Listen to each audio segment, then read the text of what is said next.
Donc bonjour à tous, on va commencer par se présenter. Je suis Joseph Compera, je travaille à la direction de la prospective des démarches partenariales au Conseil régional. Et je suis Jérôme Bolo, je travaille également au service de prospective à la région. Là, je crois qu'on a Philippe Frocrin qui interviendra peut-être tout à l'heure, qui est en ligne avec nous.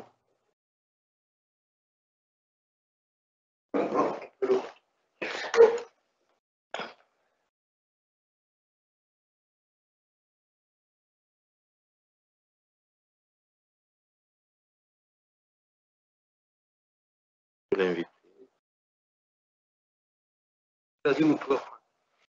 Ça va revenir. Il est ouvert, je pense que pas grave. Attends, on va. Je trouvais ici.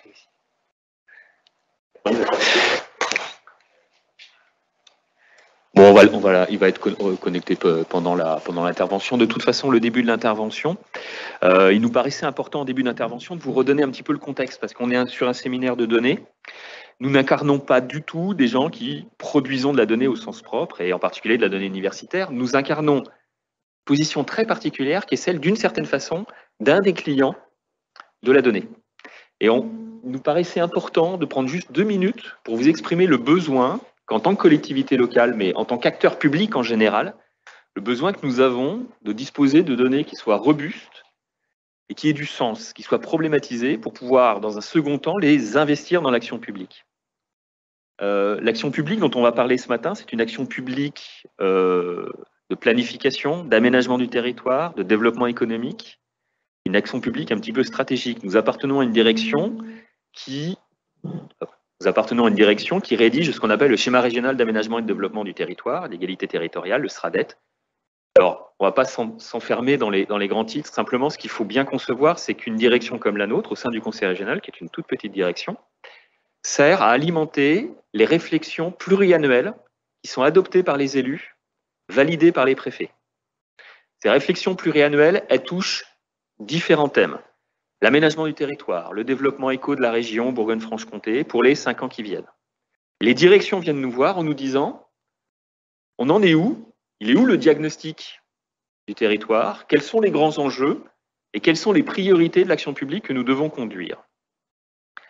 Et il faut bien avoir en tête que ces questions qui sont posées là, alors on est un petit peu ancien, on commence à être ancien avec Jérôme, on a plus de 20 ans de boutique, et les conditions dans lesquelles on travaillait il y a 20 ans n'ont rien à voir avec celles dans lesquelles on travaille aujourd'hui, pour une raison toute simple. Il y a 20 ans, la politique publique dans les collectivités locales se faisait beaucoup à l'échelle d'un État stratège. L'État disposait de labos, l'État disposait de moyens de réflexion, l'État disposait de moyens de prescrire des politiques publiques. On est dans un contexte complètement différent dans lequel, certes, l'État dispose encore de ces moyens-là, peut-être d'ailleurs pas tout le temps dans les mêmes conditions, peut-être parfois un petit peu moins. Mais on demande aussi aux collectivités locales de produire leur ingénierie, de produire leur réflexion stratégique et d'avancer les choses. C'est ce qu'on appelle, de façon un peu générique, la territorialisation de l'action économique. Et ça, c'est un enjeu absolument considérable parce que, en tant que fonctionnaire, avant, d'une certaine façon, on lisait les décrets, on lisait les objectifs, il suffisait de les appliquer. Aujourd'hui, quand on dit c'est quoi la politique économique de la région Bourgogne-Franche-Comté, on ne va pas trouver le manuel. Il faut qu'on construise des diagnostics, il faut qu'on alimente une délibération, donc un vrai débat démocratique qui est très large, qui ne concerne pas que la région, et il faut que derrière, on produise des priorités. Et notre rôle à nous, c'est d'apporter les moyens de produire ça. Ce qui nous ramène en fait à la question de où sont les données, comment on rénove le diagnostic de l'économique territoriale, et comment derrière, on est capable de le réinvestir dans les choix publics. C'est un élément absolument fondamental qui change complètement notre façon de travailler et qui nous oblige en fait à nous tourner vers vous. Parce que la vraie question qu'on se pose tous les jours, quelles sont les informations dont dispose aujourd'hui un décideur public local pour choisir d'une priorité? Et la plupart des difficultés qu'on rencontre dans l'action publique, pardon Catherine, je vous vois, donc j'y pense comme ça. Par exemple, les politiques de logement. Aujourd'hui, les politiques de logement, d'une certaine façon, sont déléguées aux collectivités locales dans une grande mesure. Mais quelle est l'information stratégique qui a été gérée par les élus qui vont définir une politique de logement en amont? Elle n'est pas très épaisse. Et parfois, elle va dépendre plus d'un reportage qu'on aura vu à la télé la veille que d'une analyse qui aura été construite sur plusieurs années en fonction de données qui auront été digérées pendant plusieurs années.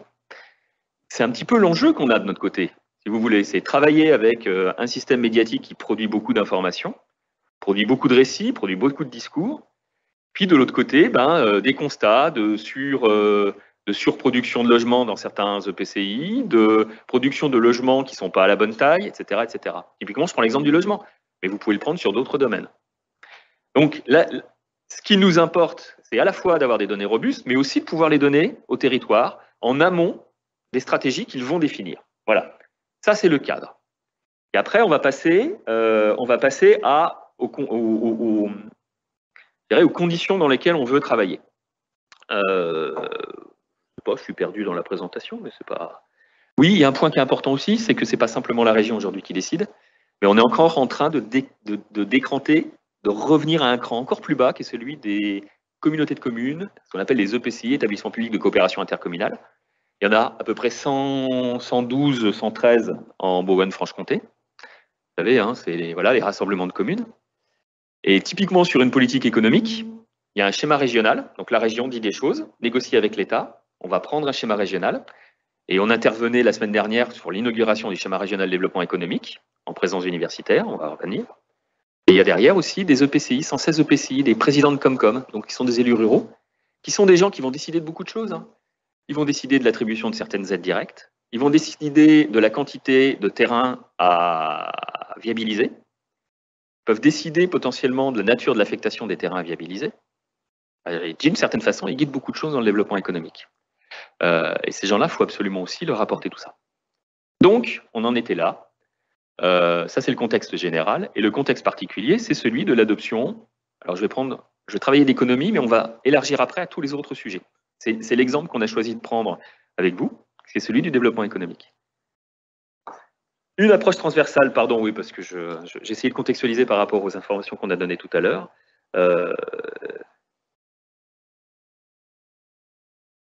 Ouais, oh non, ça va revenir. Ouais, non, mais pardon, Jérôme, parce que je te complique vraiment les choses dans la présentation. Schéma régional de développement économique, il faut qu'on l'adopte, il faut qu'on fasse un diagnostic économique régional. Le constat que font tous les gens qui font du développement économique avec nous. Donc, chambre de commerce, alors, une fois de plus, hein, je parle au nom de la région coordonne le développement économique, donc quand on vous parle des partenaires publics, c'est tous les partenaires publics, État, région, INSEE, Agence économique régionale, etc. etc. C'est un travail qu'on fait en collectif. On se réunit il y a 2 ans et on dit comment on peut faire pour rénover le diagnostic économique de la région, comment on peut faire pour rénover le diagnostic économique dans chaque territoire. Le constat, vous le connaissez tous, la plupart du temps, les gens regardent le taux de chômage. Le taux de chômage n'indique pas grand-chose, c'est pas à vous que je vais l'expliquer, de la situation économique du territoire, de son évolution. Voilà. Nous, on se fixe 2 objectifs. D'une part, comment l'économie régionale est connectée à la mondialisation. Premier point. Et deuxième point, construire des données qu'on descendra à l'échelle de chaque EPCI, c'est-à-dire de l'infrarégional, c'est-à-dire des petits dominos à l'intérieur d'une grande carte régionale où il y a 100 petites pièces, une grosse centaine de petites pièces. Et il faut qu'on soit capable à la fois de produire un diagnostic régional, mais aussi un diagnostic qui est déchargé à l'échelle locale. OK pour tout le monde? Donc, centré sur les chiffres de chômage, on dépasse. Ne rend pas compte de la problématique d'insertion. Alors ça, pour ceux qui font de l'éco, hein, c'est juste la question de si vous prenez 100 activités économiques dans un territoire, il y en a combien qui sont réellement connectés aux chaînes de valeur mondiale, donc qui dépendent des marchés internationaux. Et il y en a quelle quantité qui sont en réalité connectées aux besoins de la population locale. Donc économie exposée, économie abritée, économie productive, économie présentielle. Donc ce sont des références qui existent depuis longtemps et sur lesquelles on cherchait à mettre des chiffres robustes qu'on pourrait descendre à l'échelle locale pour dire à chaque territoire, vous êtes très connecté à la mondialisation ou vous l'êtes très peu. OK pour tout le monde? C'était le point de diagnostic qu'on voulait pousser. Voilà. Et l'économie de proximité, qui est l'autre versant en fait de l'économie. Alors voilà, donc je vais vous présenter juste le schéma de travail qui fait le lien entre des travaux universitaires qui ont été conduits, qu'on a repérés à ce moment-là par rapport aux besoins qu'on avait. Alors c'est intéressant pour vous parce que d'une certaine façon, c'est qu'est-ce qui se passe après la production de la donnée, en tout cas après la production des concepts. Et au moment où on va, nous, dans notre travail à nous, on va le reporter et comment on va faire pour faire en sorte qu'il infuse dans les diagnostics territoriaux en amont des politiques publiques. D'accord ? Ce qui s'est passé, donc on partait de cette idée de mesurer la mondialisation dans les territoires ou mesurer la mondialisation dans l'économie régionale. Ce qui s'est passé, c'est qu'on a repéré donc la thèse qui a été défendue en 2018 par Philippe Froquerin, donc qui est la personne qui est en ligne et qu'on va retrouver tout à l'heure et qui vous expliquera un petit peu les grands fondements des travaux qui ont été réalisés. On va rentrer dans le détail de tout ça. Hein. Et Philippe travaillait donc en thèse. Il a défendu cette thèse à l'école d'économie des mines ParisTech avec Pierre-Noël Giraud. Une thèse qui qui donnait un mode de calcul des emplois à l'échelle, à l'époque, des zones d'emploi, entre emploi exposé et emploi abrité. Alors les termes en général, hein, exposé, abrité, productif, présentiel, mondialisation, économie de proximité. Okay ? Nous, on prend mondialisation, économie de proximité. Pareil, c'est peut-être un débat qu'on pourra avoir, parce que typiquement exposé, abrité, ça passe pas du tout quand on veut aller le vendre à un élu local. Il faut qu'on ait des termes qui correspondent aussi aux représentations mentales des gens. Donc c'est aussi un travail de vocabulaire. Hein. Quand on parle de la question de comment on fait reporter en fait l'expertise universitaire sur le territoire, ça passe aussi parfois par de la reformulation. Voilà, c'est pas une forme de privilège, c'est une forme de nécessité à ce moment-là. Donc Philippe avait produit un article dans la revue Économie et Statistique, qui est la revue d'expertise de l'INSEE, un article qui résumait les grands thèmes de sa thèse, qu'on a donc nous repéré au moment où on commençait à chercher des nouveaux indicateurs. Donc à partir de 2019, on a rencontré Philippe. On va détailler tout ça, chacune des étapes. Je vous le fais juste en grand, puis on va voir après si on peut effectivement connecter Philippe. Donc à partir de 2019, on a rencontré Philippe.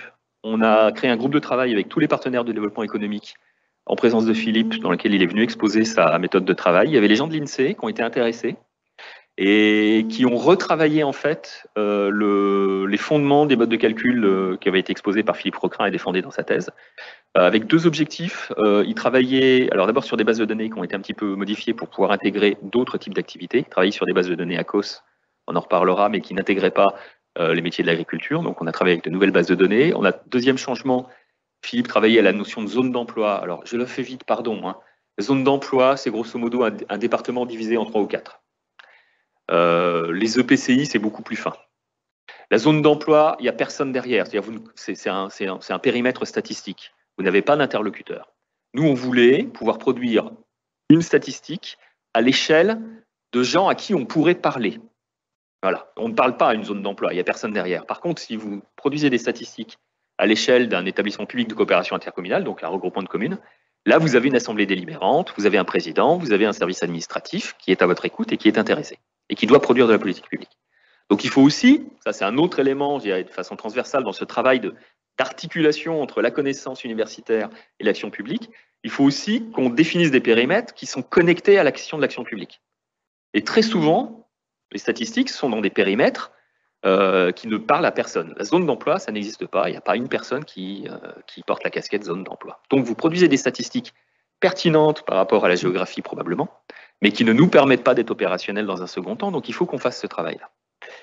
Puis le troisième point, c'est que le travail de Philippe avait été conduit sur des NAF, enfin donc des segmentations de l'activité économique en 80 classes. On est passé en 732 classes, c'est-à-dire l'élément le plus fin. Voilà. Donc je ne vais pas déflorer un petit peu le mode de calcul si on arrive à voir Philippe. Alors si on n'a pas Philippe, c'est pas grave, on essaiera de le faire sans. Mais si on a Philippe, ça sera mieux. Simplement, juste donc 2020, pardon. 2020, l'INSEE qui a reproduit tout ça, a reformé des bases de données d'une part et produit un 4 pages qu'il a diffusé partout novembre 2020, 4 pages sur ces modes de calcul. Nous, on a récupéré les données, on les a intégrées dans un outil qu'on va vous présenter, qui est un outil de dialogue avec les collectivités locales. Voilà, ni plus ni moins. C'est-à-dire comment, à partir de ces bases de données scientifiques, on produit un outil de dialogue pour discuter vraiment et bousculer les diagnostics territoriaux. On produit aussi un document qui s'appelle les nouvelles données territoriales, qui est un document de synthèse, en fait, qui est un traitement statistique de ces données-là, qui nous permet d'alimenter le récit qu'on va construire avec les EPCI. OK ? Et puis, donc dans la mission de diffusion des territoires, qui est la deuxième étape, donc ça, on continue à le faire, on n'arrête pas, on va vous expliquer. Puis il y a une troisième étape, c'est à quel moment on arrive à faire rentrer ça dans l'action publique. Donc le premier point, c'est des cycles de dialogue avec les collectivités On vous la fait très courte. Les collectivités locales, le PCI, etc., ils ont, vous le savez, quand vous voulez construire, ils ont ce qu'on appelle les règlements d'urbanisme. Donc maintenant, ça s'appelle un PLU, ça s'appelait un POS avant, plan local d'urbanisme. Pour prendre un plan local d'urbanisme, ils doivent en amont adopter un schéma de cohérence territoriale. C'est-à-dire, vous prenez plusieurs EPCI, et vous dites, grosso modo, c'est la grande carte qui se met avant les petites cartes. D'accord ? Les schémas de cohérence territoriale, ils doivent nous les soumettre. On a donné un avis. Et avant de donner un avis, on leur dit, c'est très bien, mais ça serait quand même bien que vous discutiez avec nous sur est-ce que vous avez besoin de zones d'activité, est-ce que vous avez besoin de logement, est-ce que vous êtes en croissance de population, est-ce que vous êtes sur un territoire qui est en limite de croissance de population, c'est quoi le vieillissement pour vous dans 20 ans, enfin autant d'éléments qu'on va voir ensemble, hein, et qui sont des éléments complètement fondamentaux avant de décider si on va continuer à construire et si on va continuer à viabiliser. D'accord ? Donc, nous, ce qu'on leur dit, c'est très bien, mais avant de commencer votre schéma de cohérence territoriale, vous allez venir avec nous, puis on va discuter ensemble de ce qui va se passer chez vous, ce qui s'est passé au cours des 30 dernières années, puis ce qui va se passer au cours des 30 prochaines années. D'accord ? Donc, ça, c'est le premier point de connexion. C'est-à-dire qu'on essaie de les bousculer un petit peu avant qu'ils continuent à dérouler les problématiques d'aménagement du territoire telles qu'elles ont été conduites jusqu'à maintenant, et notamment, vous le savez, en consommant énormément de terres artificielles, en artificialisant des terres agricoles, même si on n'a pas de développement. Okay ? Et puis donc le dernier point, le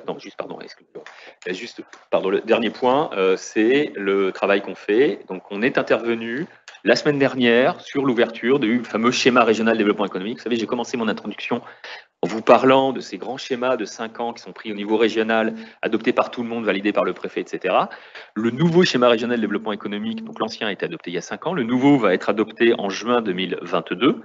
Et donc, on nous a demandé en introduction, devant l'ensemble des gens qui vont être amenés à donner leur avis, etc., on nous a demandé d'intervenir pour expliquer un petit peu quels étaient, à partir de l'analyse qui a été conduite avec les travaux de Philippe Froquerin, quel était le nouveau regard qu'on pouvait porter, comment on pouvait compléter le diagnostic économique. Voilà, donc production d'une donnée, production d'une information, d'une connaissance théorique en 2018, et on se retrouve en décembre 2021 avec l'introduction d'un travail de réflexion sur les 10 à 15 années prochaines dans la direction, dans la région Bourgogne-Franche-Comté.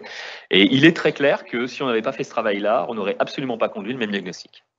Voilà. Et aujourd'hui, les retours qu'on a eus, c'est très frais, hein, mais les retours qu'on a eus à partir de vendredi sont des retours... c'est très satisfaisant pour nous dans un sens parce que, d'une part, c'était en présence d'un des pontes du domaine de l'économie territoriale. Donc, je regarde Catherine. C'était en présence de Laurent Davzy, qui était venu, qui nous avait vraiment fait l'honneur de venir. Et Laurent Davzy qui a beaucoup travaillé sur la question de la complémentarité entre économie résidentielle, productive et présentielle. Et effectivement, pour lui, voir que des travaux qu'il avait conduits à l'époque ont été en partie repris depuis, parce que d'une certaine façon, le travail Giraud-Froquerin, c'est un travail qui s'inspire évidemment, qui capitalise en tout cas sur le travail qui avait été conduit là. Puis de voir que ça devient, c'est pas simplement la production d'un article, mais ça devient aussi le socle d'une stratégie régionale en disant, en Bourgogne-Franche-Comté, il y a deux économies, l'économie exposée et l'économie présentielle, et qu'on doit construire des stratégies pour chacune d'entre elles avec des enjeux qui sont différents. C'était intéressant pour lui. Donc d'un côté, on avait, si vous voulez, ce qu'on recherche nous absolument, c'est-à-dire la validation universitaire avec des gens qui sont quand même des gens de référence qui nous disent c'était la bonne façon de s'y prendre pour prendre le sujet. Et de l'autre, on a un accueil avec des gens qui disent oui, c'est pas si compliqué que ça de faire la différence. On va arrêter de dire, de confondre tout et n'importe quoi. Quand on fait une zone d'activité, c'est peut-être intéressant de se dire est-ce qu'on l'a fait pour de l'économie productive ou de l'économie présentielle ? Parce que c'est pas du tout le même enjeu en termes de quantité de terrain artificialisé, c'est pas du tout le même enjeu en termes de politique publique. Voilà. Donc, ça, si vous voulez, c'est globalement l'articulation générale. Je ne sais pas, maintenant, on va peut-être on peut prendre quelques questions sur l'organisation, et puis après, on va passer dans le détail, si vous voulez, de la nature d'abord des travaux universitaires qui ont été livrés, et puis dans le détail de comment on s'y prend, et quelles sont les questions qu'on s'est posées au moment où on a voulu l'articuler avec l'action publique. C'est bon pour vous? Est-ce que vous avez des questions? Alors, dans la salle peut-être en premier, puis sur le chat, s'il y a des gens qui ont des questions, n'hésitez pas. Mais dans la salle, est-ce que vous avez des questions à ce moment-là? Ça vous paraît clair? Vous voyez un petit peu les objectifs? En termes de moyens, on n'est que deux à conduire ce travail-là. Donc, le travail de repérage repérage universitaire par rapport aux besoins, le travail d'animation des groupes de travail avec les copains. Donc les copains, c'est les gens de l'économie, mais on en parlera après. On fait le même travail sur le logement, même, etc. Et aussi sur l'environnemental. On aura peut-être d'ailleurs un petit échange sur la grande difficulté à avoir des données d'un niveau de robustesse équivalent entre le domaine socio-éco, dans lequel les données sont très robustes, dans lequel il y a beaucoup de travaux, et les données, on va dire, plus environnementales, parce qu'on aimerait beaucoup en fait, donner des éléments d'information stratégique environnementale à l'échelle de l'EPCI, et dans lequel on voit qu'il nous manque peut-être 30 ans du travail qui a été conduit dans le données socio-éco qu'on n'a pas. Vous avez rapproché, oui, je vous en prie. Donc Mathieu Bunel, je suis maître de conférence en économie au laboratoire Lily. En fait, par rapport à votre présentation, comment vous avez fonctionné dans vos échanges avec les universitaires? C'est quoi? Vous n'êtes pas revenu sur ce point-là. Est-ce que vous pouvez revenir en fait sur comment vous structurez vos relations avec les universitaires, comment vous détectez les ressources, etc. Alors, pas assez bien. On s'empresse de vous répondre, pas assez bien. Enfin, je te laisserai compléter, Jérôme, sur le partenariat, mais juste en amont. Nous, on a commencé il y a 3-4 ans. On a commencé et si vous voulez, ce qu'on regrette aujourd'hui, nous, dans notre façon de travailler à nous, c'est de ne pas avoir un caractère de veille plus systématique, plus exhaustif. C'est-à-dire qu'on est aujourd'hui plus dans une veille opportuniste, parce qu'on a un échange, parce qu'on a lu un article. Bon, en l'occurrence, sur ce sujet-là, c'est un article sur lequel l'un d'entre nous était plutôt à l'aise parce que c'était un petit peu son domaine amont, mais on a le sentiment aussi que sur des domaines sur lesquels on n'aurait pas un peu d'amont, enfin un peu de back-office, enfin voilà, un peu de background, pardon, voilà, on en aurait besoin. Donc, pas assez bien. On cherche vraiment les conditions dans lesquelles on pourrait structurer ça. C'est encore une discussion qu'on a eue avec le vice-président en amont de la réunion. Parce que nous, ce qui nous semblerait super important, c'est d'avoir une vraie articulation entre le monde de la recherche et le monde de l'action publique. Une articulation qui ne serait pas simplement fondée sur de la sérendipité. Enfin, voilà, vous avez bien compris que c'est comme ça que ça s'est passé. C'est peut-être bien que ça se passe comme ça produit des choses intéressantes, ce qui est le cas ici, mais c'est probablement pas super satisfaisant à moyen terme. Voilà. Maintenant, je vais laisser la parole à Jérôme, parce que c'est lui qui œuvre sur le sujet, et c'est pas facile, sur les conditions dans lesquelles on essaie de travailler en ce moment. Voilà. Oui, effectivement, comme l'explique Joseph, en fait, on nous demande souvent à la région, des éléments qu'on doit nécessairement anticiper avant la commande politique. Et donc là, ça a été une opportunité. On a eu de la chance, finalement, de devoir travailler sur ce sujet-là en amont. Et donc, nous, côté région, on souhaite, enfin, côté région, côté service de la région, on souhaite mener des collaborations recherche, action avec l'université, avec l'INSEE, en fait. Alors, c'est pas le chercheur, mais on a monté une convention de partenariat cadre qui nous autorise en fait à travailler ensemble, qui facilite les échanges. On a pour autant, au cas par cas, des petites conventions d'action ponctuelle, enfin de travaux. Et donc, ce qu'on souhaite faire, c'est un peu la même chose, mais c'est compliqué juridiquement dans notre institution, pour mettre en place un partenariat général qui permettrait d'enclencher plus facilement des collaborations ponctuelles ou de plus long terme avec différents labos sur des sujets dont on va voir tout à l'heure la portée. Les deux exemples, là, on a mis 2 ans à les monter. Catherine Beaumont pour témoigner. On a réussi à monter un premier sujet sur le marché immobilier, donc avec la MSH de Dijon. Et un deuxième sujet sur le bonheur territorial, déterminer des indicateurs de qu'est-ce qui fait le bonheur dans les territoires, avec la MSH de Dijon, de Besançon, pardon. Nous aussi, comme on est une région BFC, on souhaite absolument travailler avec les deux universités, Franche-Comté et Bourgogne. Et comme nos moyens humains et aussi financiers sont limités, mais en fait, on essaye d'avancer comme on peut, mais voilà, en tout cas, c'est vraiment une volonté de notre part forte. On le verra aussi dans les exemples. On commence à travailler avec le laboratoire d'Orange, de recherche d'Orange, pour essayer aussi d'utiliser leurs données. Oui, Catherine.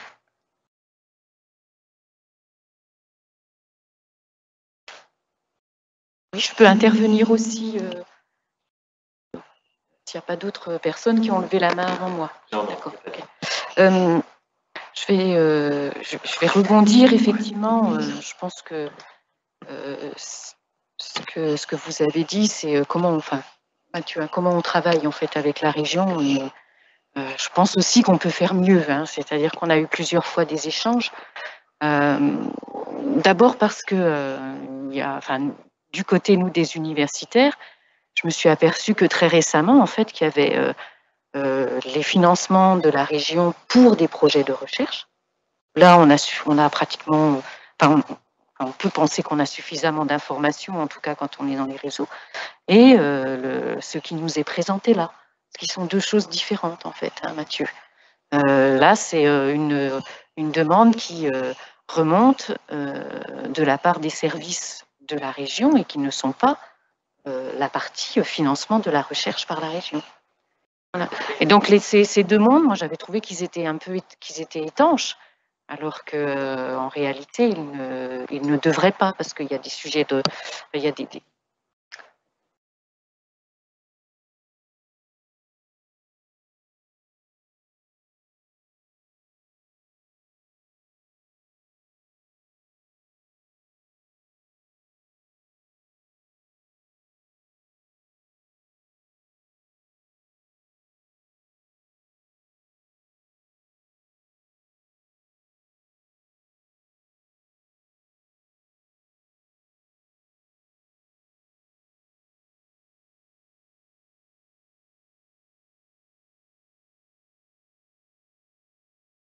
excuse-moi, que ce soit au niveau des services ou au niveau des appels à projets de la région.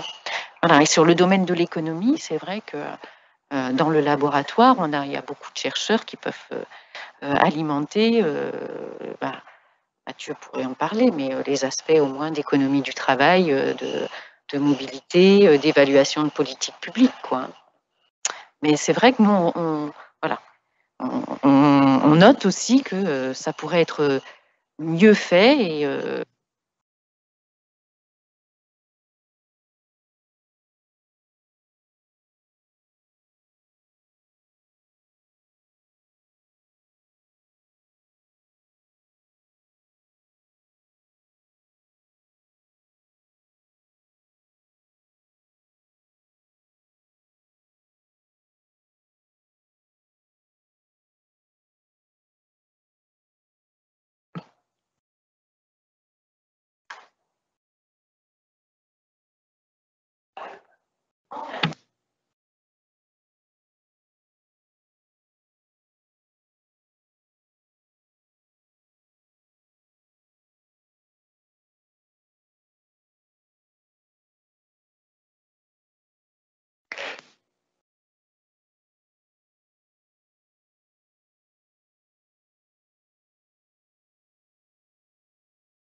Voilà, bon. Ouais. Non, mais alors on se rejoint, il faut bien voir aussi quand même que du côté région, il y avait besoin de faire une démonstration par la preuve. Parce qu'en fait, le besoin, très clairement, enfin je vous ai donné un petit peu le cadre, il émerge de façon très concrète, et je veux dire, chacun des élus s'en rend de plus en plus compte. Très concrètement, et on peut aussi dire comment est construite la politique publique. Hein. Je veux dire, avant, il y avait des partis politiques très structurés qui produisaient de l'analyse, notamment avec des influences idéologiques, etc. On n'est plus dans un cas comme celui-là aujourd'hui, c'est-à-dire que les élus qui arrivent sur une nouvelle majorité ne sont pas forcément des élus qui disposent de back-office derrière, de partis politiques très structurés qui vont leur apporter du clé en main sur les politiques publiques, en tout cas un cadrage sur les politiques publiques. Hein. Ça, c'est quand même un élément qui est très important à voir. Donc, il n'y a pas simplement la décentralisation, il y a aussi la restructuration complète en fait, des déterminants de l'action publique. Et donc, on se rend compte effectivement, enfin, je veux dire, vu les types d'accueil au genre de travaux qu'on conduit grâce à vous, on se rend compte effectivement que ce cadre-là, on en a besoin au niveau des politiques publiques. Mais on travaille avec l'ARF, donc avec d'autres régions, pardon Jérôme, je vais vraiment très vite, on travaille avec d'autres régions. Ce cas-là est très particulier. On est déjà parmi ceux qui travaillent le plus avec les élus, parce que d'autres services d'études se contentent en fait de faire des notes de synthèse de thèse. Voilà. Nous, ce qui nous intéresse, c'est de l'accrocher aux politiques publiques très concrètement, en disant ça va changer le SRDEI. Pas simplement de dire, il y a 2 économies, l'exposé, voilà, parce que ça, c'est... Donc, si vous voulez, on est clairement dans une période de mutation. Nous, ce qu'on veut, c'est accélérer ce moment de capacité d'articulation, parce que très clairement, on vous témoigne que le besoin, il est réel. On est en train d'essayer de faire la preuve de l'intérêt que ça a, parce que c'est pas si facile que ça non plus de dire. Nous, on bosse avec des chercheurs. Ouh là là, mais attends, moi, mon boulot, c'est de gérer des crédits. Hein. C'est pas la même chose. Hein. Il y a certains directeurs qui nous renvoient ça quand même. Donc, faut comprendre à quel point il faut qu'on pousse le niveau de capacité à traduire ce que le monde de la recherche nous donne en politique publique. Il faut vraiment qu'on pousse très loin pour que ça parle à des gens dont le métier, c'est quand même de gérer des millions d'euros tous les ans et de garantir la bonne consommation, la pertinence, etc. D'accord ? Donc, on touche à un point sur lequel on est vraiment dans l'imperfection. Il va falloir qu'on invente aussi les conditions. Ce que disait Catherine, c'est juste. Hein. On ne sait pas comment faire très concrètement. J'ai dit, il faut inventer les choses. Mais par contre, on peut les inventer d'une façon intelligente. Donc, je reviens à la proposition parce que, notamment, ça va peut-être aussi alimenter vos réflexions dans cette question de comment on peut s'articuler. C'est voir un petit peu ce qu'on en fait de votre travail. C'est comment on le fait et comment on le pousse. Voilà. Donc très rapidement, alors je vais être très rapide parce que bon, Philippe a priori n'est pas là, je vais essayer de représenter Philippe. Donc on a deux maîtres de conf en économie, pardon, Catherine, je ne sais pas si vous êtes, enfin, j'y connais rien en fait. Hein. Ça va, c'est bon. Prof, pardon Catherine. Bon bref, on a des profs en économie, donc on va revenir très vite. Le travail de Philippe Frecrin avec Pierre-Noël Giraud au laboratoire d'économie des mines ParisTech. Bon, Pierre-Noël Giraud, je ne vous présente pas évidemment. A consisté à travailler sur les zones d'activité. Pardon. D'accord. Non, mais c'est... Ouais, bon. Et puis on aura... Enfin, ça fera vraiment plaisir. Donc, thèse CIFRE de Philippe Frecrin, laboratoire d'économie des mines ParisTech. Il a fait une thèse CIFRE à un think tank qui s'appelle la Fabrique de l'Industrie, qui est présidé par Louis Gallois. Donc il a passé 3 ans là-bas, il a préparé cette thèse-là avec Pierre-Noël Giraud. Ils ont travaillé en fait zone d'activité, exposé abrité. Ils ont fait un calcul en fait qui est fondé sur la rareté. Alors je ne vais pas rentrer dans le détail parce que je sais qu'il y a une méthode un petit peu différente de celle de l'INSEE. Grosso modo, vous prenez 100% des codes NAF, donc lui en 88, nous en 732. Vous faites la comparaison entre la densité d'emploi de chacun de ces 88 codes NAF par rapport à la population. Je crois que Philippe a utilisé les unités de consommation. Pas très grave. Derrière, Philippe sort 2 familles, la famille des exposés, la famille des abrités, okay, en disant, quand on a, comme une boulangerie, quand on a grosso modo autant d'emplois de boulangerie que de population dans un rapport de 1 à 50, je ne sais pas, on va considérer en fait qu'on est sur une activité qui dépend de la population, enfin de la présence de population, donc on est sur des zones de chalandise qui sont petites. Okay. Et puis, à l'inverse, quand on est dans l'industrie du nucléaire, il est évident qu'on ne vend pas aux voisins qui sont dans les 30 km autour. Donc, on retrouve des critères de rareté en fait, de ces emplois-là qui sont très forts. Et on va avoir des endroits où il y a énormément d'emplois dans le nucléaire et puis des endroits où il n'y aura absolument pas d'emplois dans le nucléaire. Ça produit 2 familles.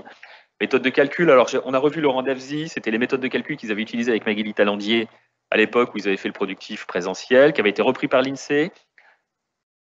Peut-être un petit peu changé par l'INSEE qui avait réutilisé les termes. Voilà, donc ça c'est le contexte général. Ce qu'a fait l'INSEE, c'est passé en NAF 732, c'est passé à l'échelle EPCI, et c'est de créer 4 catégories. Je ne sais pas si on les a mises là. On a fait un petit travail en cercle d'expertise, pardon. Voilà, donc ce qu'a fait l'INSEE, c'est qu'il les a passés en 4 catégories. On va très vite parce que, on va s'arrêter 2 secondes parce que c'est vraiment ça qu'on présente aux élus aujourd'hui. C'est ça qu'on a présenté vendredi à des élus locaux. À des partenaires, MEDEF et compagnie, en leur disant, voilà le portrait de la Bourgogne-Franche-Comté. Okay, donc les quatre familles, on segmente chacune des 2 familles, exposées, abritées. Alors à ce moment-là, je change de vocabulaire puisque je m'adresse à une population de gens qui ne sont pas des chercheurs. Je dois les convaincre. Donc on doit faire référence à des choses qui sont de leur vocabulaire, qui sont dans leur périmètre de compétences, on va dire. Donc on a l'économie de proximité d'un côté, donc économie abritée. Cette économie de proximité, on va segmenter, oh pardon, illisible, pas grave, on tient à votre disposition tous les documents. On va les segmenter en deux familles. Vous voyez la différence entre un garagiste et un concessionnaire auto? Le garagiste, il y en a partout, parce qu'il y a des voitures qui tombent en panne partout. Et donc, on a une répartition des codes NAF garagistes, en termes de nombre d'emplois, qui est à peu près cohérent avec la population. Voilà. Là où il y a des gens, il y a des garagistes. Puis après, le concessionnaire auto, celui qui va vendre des voitures, c'est quelqu'un qui est plus concentré, qui va être dans une zone de chalandise régionale. Donc, on va avoir un critère de rareté un peu plus important, même si on est quand même assis sur la demande d'une population locale. C'est rare qu'un garagiste, alors bon, effectivement, maintenant avec Internet, etc., c'est plus compliqué, mais la géographie des concessionnaires automobiles reste quand même une géographie avec des centres, avec une zone d'échalandise régionale. Voilà, on a donc segmenté l'économie de proximité en deux. Avec ce critère de segmentation, on trouve 60% de l'emploi, c'est sur du G1, donc du bleu, 20% de l'emploi, c'est du G2, donc du jaune, mon garagiste, mon concessionnaire. OK pour vous? Et puis après, on va travailler sur l'économie donc exposée, que nous appelons économie connectée à la mondialisation. Fascinant, hein, les controverses sur les termes. Hein. Fascinant, avec des collègues de l'économie, etc. Ça s'appelle l'économie industrielle, non, ça s'appelle pas l'économie industrielle, etc. C'est vraiment fascinant. Et là où on a besoin des profs de fac, hein, faut être très clair. Parce qu'autrement, bah, on peut employer des termes, on peut avoir le bon concept, mais avoir le mauvais terme. Hein. Ça nous arrive très vite. Donc l'économie connectée à la mondialisation, avec une distinction que nous a proposée l'INSEE, qui nous intéresse vraiment et qui est absolument passionnante à explorer. En vert, ce sont les G3, à peu près 15% des emplois. Les G3, c'est des emplois qui sont connectés à la mondialisation, c'est la petite industrie courante. C'est des emplois qui sont connectés à la mondialisation, c'est du sous-traitant industriel, dans la méca-méta, de la plastu, qu'on va retrouver dans toutes les régions. C'est-à-dire, en fait, on est dans la mondialisation, mais on n'est pas très rare. Et les G4, c'est les avantages comparatifs. C'est les activités qu'on trouve dans la région, mais qu'on ne trouve pas dans les autres régions de France et d'Europe. Donc, en Bourgogne-Franche-Comté, les G4, donc les fameux domaines de spécialisation. Et en Bourgogne-Franche-Comté, donc les G4, c'est le nucléaire, l'automobile, la vitivini et les appellations, les AOC fromage. OK Horlogerie, oui, horlogerie, enfin, on a quelques secteurs industriels. Et ça, c'est intéressant de travailler en NAF 732 parce qu'on rentre vraiment dans le détail des surconcentrations d'emplois dans des domaines de spécialisation. OK En termes de diagnostic, ce qui est intéressé, alors voilà, je vous l'exprime tel qu'on l'exprime avec un groupe de socio-éco, hein, enfin, vraiment les gens qu'on doit convaincre. Hein. Point important, c'est qu'on a une surreprésentation des emplois qui sont connectés à la mondialisation dans la Bourgogne-Franche-Comté. C'est-à-dire qu'on doit être à 22% au lieu de 20%. Mais surtout, cet écart de 2 points, il ne se fait pas sur les G3, donc vous savez, les activités un petit peu courantes connectées à la mondialisation, il se fait sur les G4, c'est-à-dire les activités hyper spécialisées. C'est-à-dire qu'en France, en moyenne, vous avez 5% des emplois qui sont des activités hyper spécialisées.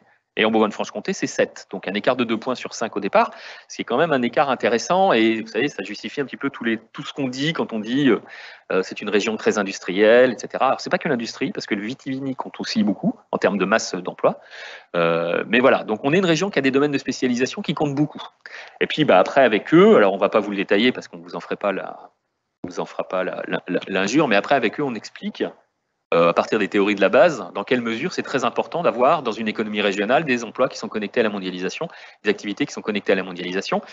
Là, typiquement, vous voyez, ça, c'est pas votre boulot, mais c'est le nôtre. Nous, on se bat contre l'idée que tout ce qui est connecté à la mondialisation, c'est fragile, et ça perd de l'importance, et qu'à l'inverse, tout ce qui est connecté à des besoins locaux, c'est très solide, très robuste, non délocalisable, etc. Et on veut, enfin voilà, notamment c'est une des raisons pour lesquelles on n'emploie pas le terme d'exposé abrité, parce que je veux dire, enfin, il n'y a pas plus manichéen en fait que cette expression-là. On explique que c'est quand même bien d'avoir des emplois qui sont connectés à la mondialisation, parce que c'est quand même quelque chose aussi qui va aspirer de la richesse d'une certaine façon des marchés du monde sur le territoire. Et puis on explique aussi que les emplois de proximité sont des emplois qui sont traversés aussi par des phénomènes de gain de productivité, par des phénomènes d'automatisation, par des phénomènes de délocalisation. Quand vous avez un entrepôt Amazon qui vide le centre-ville, c'est quand même un phénomène d'automatisation et de délocalisation, au même titre. Et que ce qui s'est passé au cours des 30 dernières années, qui nous donne une lecture un petit peu confortable de l'économie de proximité, il n'est pas tout à fait sûr que dans les 30 prochaines années, on ne subisse pas, comme on l'a subi dans l'agriculture ou dans l'industrie avant, on ne subisse pas une crise spécifique à l'économie de proximité qui serait liée à des nouvelles formes de division du travail. Voilà un petit peu les sujets sur lesquels on appelle l'attention des gens. Un petit peu, enfin vraiment, je ne le cache pas, hein, notre travail, c'est un travail dans lequel on déconstruit quelques représentations un petit peu hâtives. Alors, il faut faire attention parce que quand on fait notre boulot, il ne faut pas se contenter de déconstruire, il faut aussi reconstruire. Voilà. J'ai été beaucoup trop long, pardon, Jérôme. Très, très vite, on ne va pas les faire, hein, parce que comme ça, tu vas pouvoir présenter le travail qu'on fait. On ne va pas les faire, et je te laisse peut-être la parole à partir de maintenant sur l'outil qu'on a développé pour introduire les données qu'on a construites avec l'INSEE et avec notre docteur en éco juste avant. Voilà. Ok, donc effectivement, il y a l'objectif pour nous est de diffuser les méthodologies ou les informations au territoire. Et donc pour ça, on a par hasard découvert, je ne sais pas si vous connaissez l'outil simulation du climat développé par le MIT. Alors, nous n'avons bien sûr pas l'ambition, ou la possibilité de faire aussi bien qu'eux, mais en fait, on s'est dit, tiens, c'est pas mal, en fait, c'est simple, c'est ergonomique, il y a des données robustes, et on peut, à l'aide de petits curseurs, en modifiant des paramètres de projection, donner montrer au territoire ce que pourrait être leur avenir en termes de tourisme, mobilité, économie, démographie, etc., etc. Donc, on a réalisé depuis l'année passée un prototype de AGPeur. Un prototype de... Ok, je mets plus près. Après, il y a un petit écho, c'est pour ça que je m'étais éloigné. Un prototypage d'outils qu'on a appelé ICI 2050. ICI 2050, c'est en lien avec le sommet régional de la région. Ouais, c'est vrai qu'il y a un écho que je mets trop près. C'est désagréable pour tout le monde. Est-ce que c'est la bonne distance, là? Donc, ICI 2050, qui est un outil de diffusion de nos informations que je vais vous montrer là tout de suite. Ça fera vraiment le lien entre data, data, oui, et visualisation.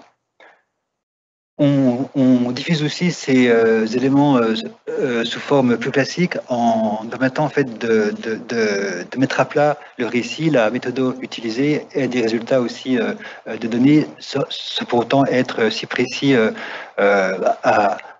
à l'échelle de l'EPCI. On essaye constamment de faire de la systémique entre les différentes entités, thématiques.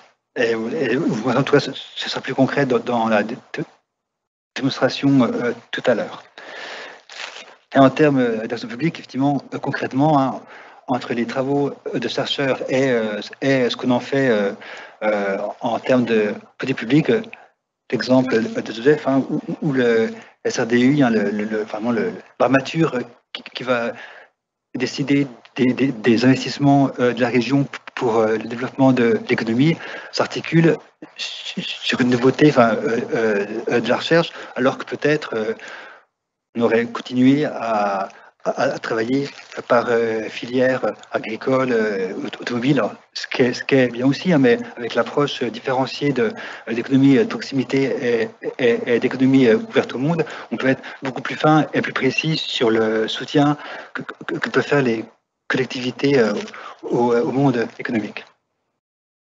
Donc, concrètement, en fait, on va rencontrer les territoires. Ici, c'est la carte de diffusion de nos interventions où depuis février de cette année, on rencontre régulièrement des territoires collectivement ou isolément pour travailler ensemble donc sur leur connaissance et leur développement, leur projet de développement du territoire. Donc là, je vais quitter ce petit module-là, je vais passer sur il faut que ça se trouve.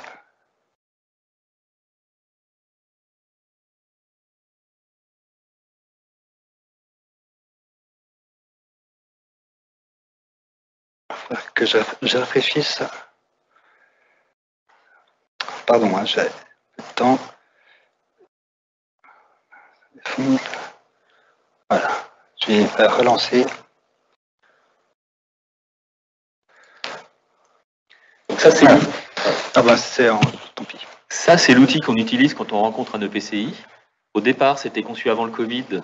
Donc au départ, c'était fait pour être dans des sessions de travail sur un écran. Et en réalité, on l'utilise beaucoup en visio maintenant. Voilà. C'est possible de le projeter, enfin de diffuser. En fait, j'ai une application sur Internet.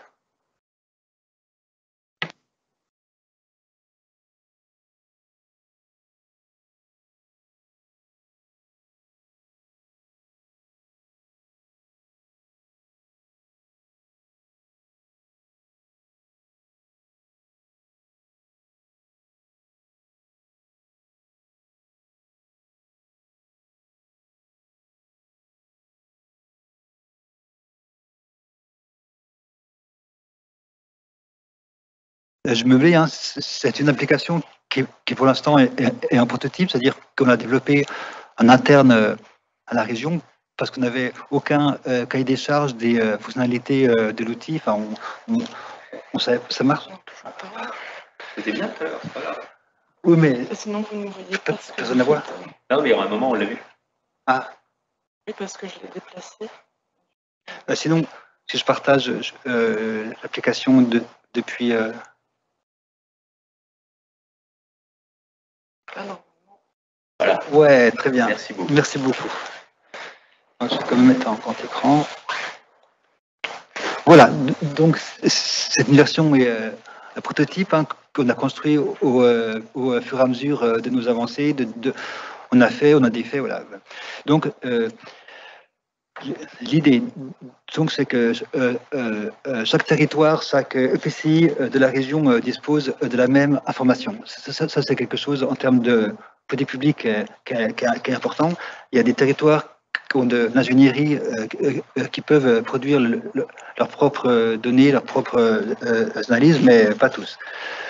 Donc on a tout le territoire de la BFC découpé.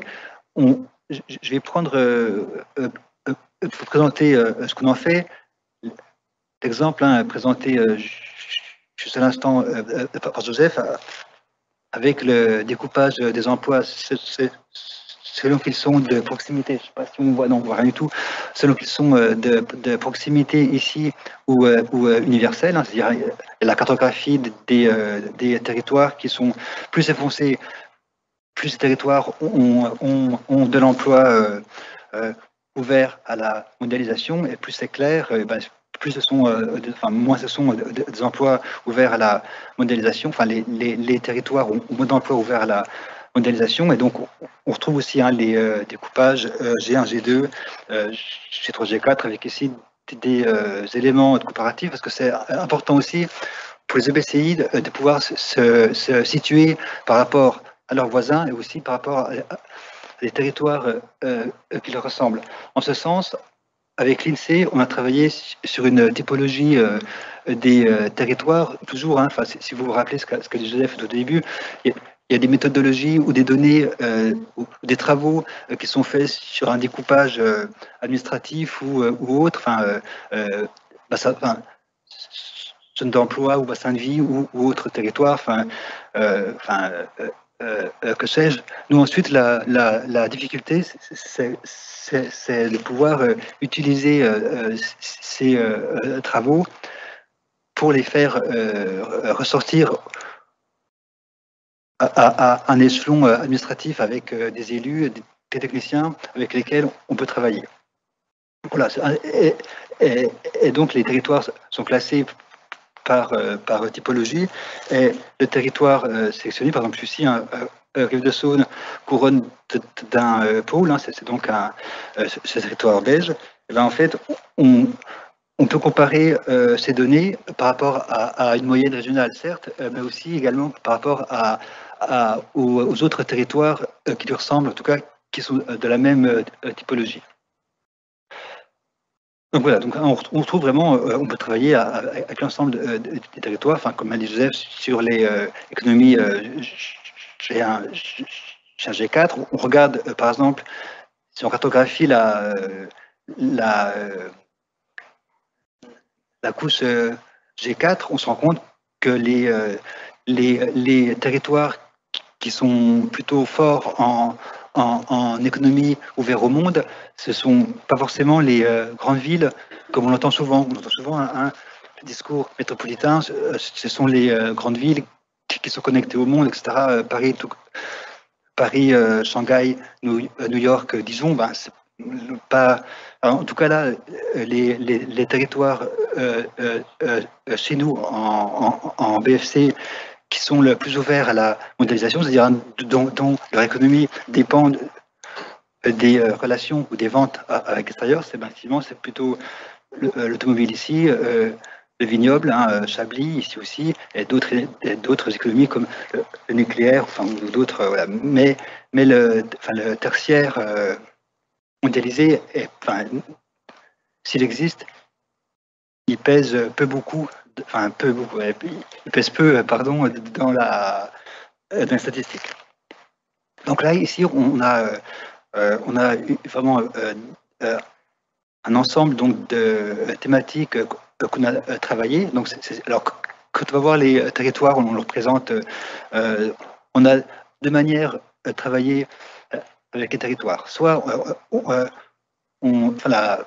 l'instant, celle qui fonctionne, qui est mise en œuvre, c'est qu'on travaille thématique par thématique. On le représente des éléments qu'on a travaillé ici avec l'INSEE sur leur démographie, où on présente aussi les aspects de vieillissement qui sont importants et que souvent ils méconnaissent. On a mis aussi en place un système de projection démographique jusqu'à de 2025 à 2050, où on a travaillé les données INSEE, on fait l'INSEE projection à l'échelle du PCI. Alors pour l'instant, on a fait un petit peu. Normalement, les données INSEE ne sont pas délivrées à des territoires inférieurs à 50 000 habitants. On a fait un petit bricolage, entre guillemets, pour réduire, pour fournir des informations à des territoires de 50 000 habitants. Et puis à Théma Besançon, donc le chercheur du laboratoire de géographie de Besançon travaille avec un organisme qui travaille sur le climat Atmo BFC, vont aussi, de leur côté, réfléchissent à fournir des projections démographiques à l'échelle de l'EPCI. Donc, on va travailler ensemble pour essayer de converger sur des méthodes universitaires et notre besoin d'avoir ces projections qui n'existent pas, en tout cas que l'INSEE ne valide pas à une échelle de moins de 50 000 habitants pour avoir quand même quelque chose d'un peu fiable pour nous. Souvent, donc, ce qu'on présente au territoire, c'est par exemple ici, on a un territoire avec une croissance de 2%, donc ici c'est bon, une croissance générale de 2% de population, on va rester stable. En fait, oui, certes, pour rester stable en termes d'effectifs, mais en revanche, à l'intérieur de votre population, vous avez un différentiel fort, vous avez vraiment une augmentation très très forte de vos personnes âgées, ce qui en termes de développement, mobilité, culture, voirie, il y a des impacts forts en aménagement du territoire. Il faudrait, alors, je caricature un peu, mais c'est une expression qui m'amuse. Il vaudrait mieux penser à construire des EHPAD que des écoles. Voilà. C'est pour un peu situer les impacts que ça peut avoir en termes de politique publique, que on affine un peu. Et on se rend compte que beaucoup de territoires vraiment méconnaissent cette variable de vieillissement. Donc on a aussi, on leur montre aussi sur les soldes naturels, sur les soldes migratoires et les soldes naturels avec un décès, d'où viennent les personnes qui emménagent chez elles. Donc ça, ce sont aussi des données INSEE publiques hein, qui sont disponibles par téléchargement, mais que beaucoup de territoires n'ont pas la capacité à travailler, à analyser. Et donc notre job aussi, c'est de diffuser donc l'information qu'elles proviennent de la recherche, hein, comme on l'a vu avec G1G4, ou aussi qu'elles proviennent d'organismes plus classiques, hein, comme l'INSEE. Donc on a quelques petites travaux, enfin quelques par exemple là, en croisant, par exemple ici, je sélectionne des personnes qui viennent du même département de l'EPCI, ils se grisent et donc je vois ensuite leur répartition de l'ensemble des thématiques. Alors, si on ne voit pas trop sur l'écran, je pense, mais ici, par exemple, les entrants sont distingués en termes de distance de provenance, lieu de provenance, activité, âge, etc. Un petit point de mise en contexte. Hein, quand on vous disait qu'on déconstruit beaucoup de choses, ça fait partie des déconstructions fondamentales dans lesquelles, par exemple, on va considérer qu'un EPCI qui est en croissance démographique, c'est parce qu'il attire beaucoup de monde de très loin. Et on va faire des articles de journaux en expliquant ah, vous avez des belles croissances démographiques, c'est formidable, quel est votre secret?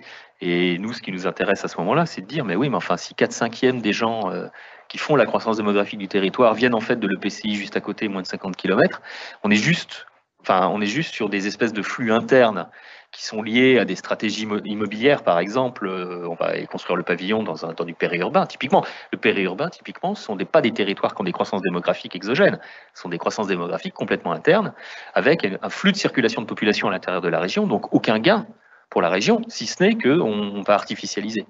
Donc c'est vraiment mettre à distance la représentation qu'on se fait de la réussite territoriale. Voilà, la réussite territoriale, c'est quoi? C'est un faible taux de chômage et de la croissance démographique. La question, c'est qu'est-ce qu'il y a derrière? Donc c'est ça qu'on essaie de déconstruire. Alors effectivement, ça peut vous paraître, oui, effectivement, ce sont des choses qu'on sait, et c'est important qu'on puisse les montrer. Ce qui est plus important à la limite, parce que ça, Jérôme le dit, hein, ce sont des données qui sont publiques. Là, en l'occurrence, là, il n'y a pas de travail avec les chercheurs. On le sait. Par contre, on les a, mais par contre, ça n'est pas connu. Voilà. Donc notre boulot là, il est beaucoup plus sur la démocratisation de l'information que sur sa construction. Pardon, Jérôme. Non, vraiment, oui, on voit effectivement, par exemple, des EPCI périurbains qui se gargarisent d'avoir des taux de croissance importants pour la région, donc qui financent des politiques publiques. C'est un jeu, un somme nulle, il n'y a aucun gain, voire même il y a des dommages collatéraux sur des développements en termes de mobilité, pollution, enfin, ça très rapide.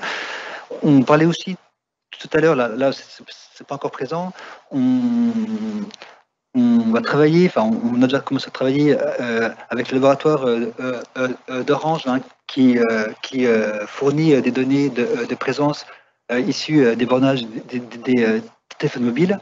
Donc on a acheté les données de présence à l'échelle de l'EPCI pour l'ensemble de la région. On les a eu il y a vraiment pas longtemps, un peu le temps encore de les intégrer. Et la partie un peu recherche développement, on va collaborer, en tout cas essayer de construire une collaboration avec Orange pour adapter nos besoins à leur service, et voir aussi comment utiliser nos besoins à leur offre pour utiliser en fait leur donner le mieux possible. Ouais, pardon. Voilà, une fois de plus, typiquement là, Orange utilise ces données uniquement, ce qu'ils appellent Fluvision, uniquement pour le tourisme, etc. Est-ce que tel jour, il y a eu beaucoup de monde sur le PCI? Et en réalité, ils ne se sont pas rendus compte de quelque chose que nous, on avait envie d'interroger. C'est quand on fait des calculs de nombre d'emplois par habitant, on prend le RGP, le nombre d'emplois de proximité, combien il y a d'emplois dans la boulangerie par habitant, on prend le RGP. Sauf que dans un périurbain dans lequel vous avez 60% de la population active qui va travailler à l'extérieur toute la journée, en réalité, la vraie question, c'est combien il y a d'emplois de boulangerie par rapport au nombre de gens qui sont présents dans la journée, et non pas le nombre de gens qui sont... Vous voyez la petite différence? Et donc, aujourd'hui, toute l'appréhension, si vous voulez, de la densité de l'emploi de proximité à l'échelle d'un territoire toute l'idée consiste à dire on est bien doté, on est mal doté, elle est fondée sur une stat la stat du recensement de la population, qui consiste à dire où dorment les gens, et non pas où vivent les gens. Donc typiquement, c'est un usage qui intéresse vraiment les gens d'Orange. En fait, il n'avait pas percuté. C'est nous, par contre, on se posait la question en disant, mais quand même, cette histoire de nombre d'emplois de proxy par rapport au nombre d'habitants théoriques, ça rend pas vraiment compte de la nature réelle de la clientèle sur place. À un moment, voilà, moi je n'habite pas Dijon, pourtant je suis à Dijon tous les jours. Voilà, donc ça, c'est une façon, si vous voulez, de faire avancer un petit peu le sujet. Y compris donc pour les territoires touristiques comme Beaune, enfin, ou d'autres, où il y a un nombre d'emplois par habitant. Par exemple, une boulangerie, un restaurant, enfin, alors certes, ils travaillent pour la population locale proche, mais également aussi pour les touristes, les hommes d'affaires, enfin les personnes en transit. Et donc, ces données d'Orange nous permettront de mieux corréler l'offre économique ou l'offre de mobilité, de logement, etc., par rapport au présent réel sur le territoire. Ça me fait...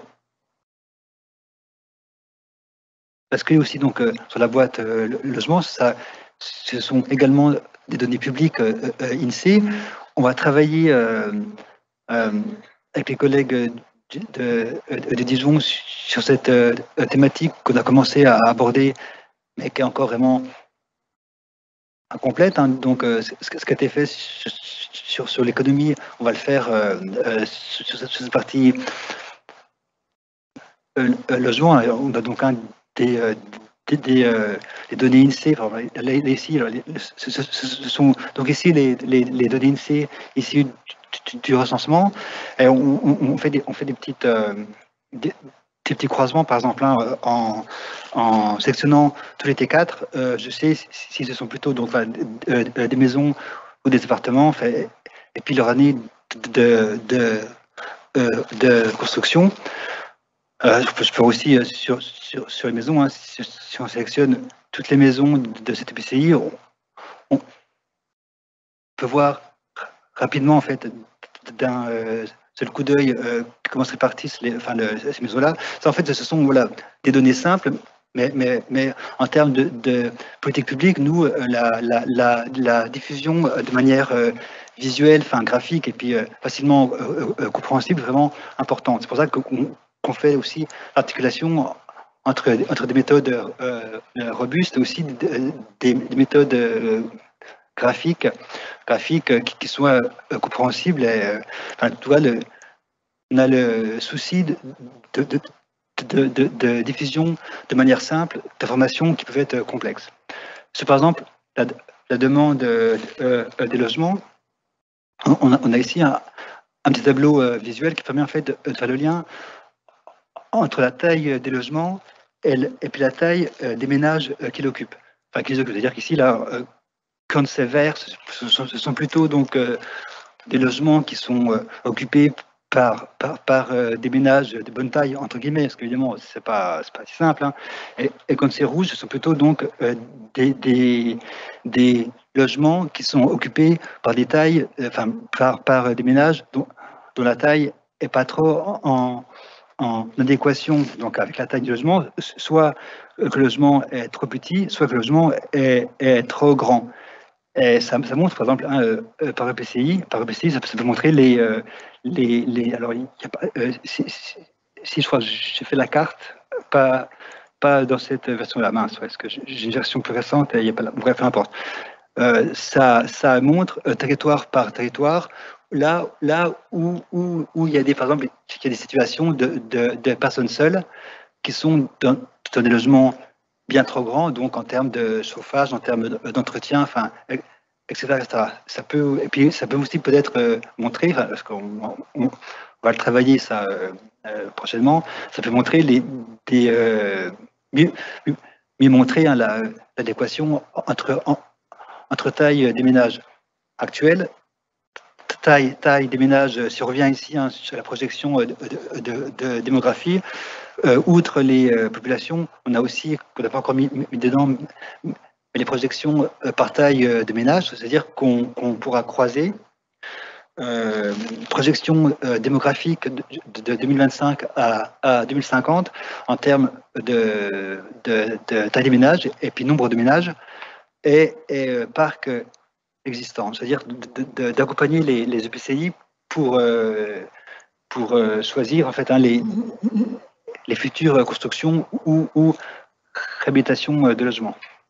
Et sur ce sujet-là, donc c'est l'application typique d'un travail de collaboration avec les universitaires, c'est qu'on voudrait travailler la question des valeurs patrimoniales du logement en objectivant en fait ces limites d'adéquation, enfin ces points d'adéquation, enfin de non-adéquation entre le parc et le besoin et la nature des habitants, et de l'autre côté l'impact que ça peut avoir sur la valeur patrimoniale du logement, typiquement, et on vous le cache pas, pour l'utiliser comme un argument de discussion avec des élus, en disant mais si vous construisez de cette façon-là, vous allez désécuriser en fait l'investissement patrimonial de vos habitants. Voilà, enfin, je vais jusqu'au bout des choses pour bien dire qu'il ne s'agit pas de produire de la donnée pour se faire plaisir et faire un portrait de territoire à plat, mais bien pour pointer les endroits de la politique publique dans lesquels ça peut poser problème. Aujourd'hui, la plupart des élus veulent construire du pavillonnaire, alors qu'on est déjà dans des niveaux d'inadéquation entre la taille des logements et la nature des populations qui sont déjà très grands. Et il faudrait déjà commencer à compenser l'inverse. Voilà.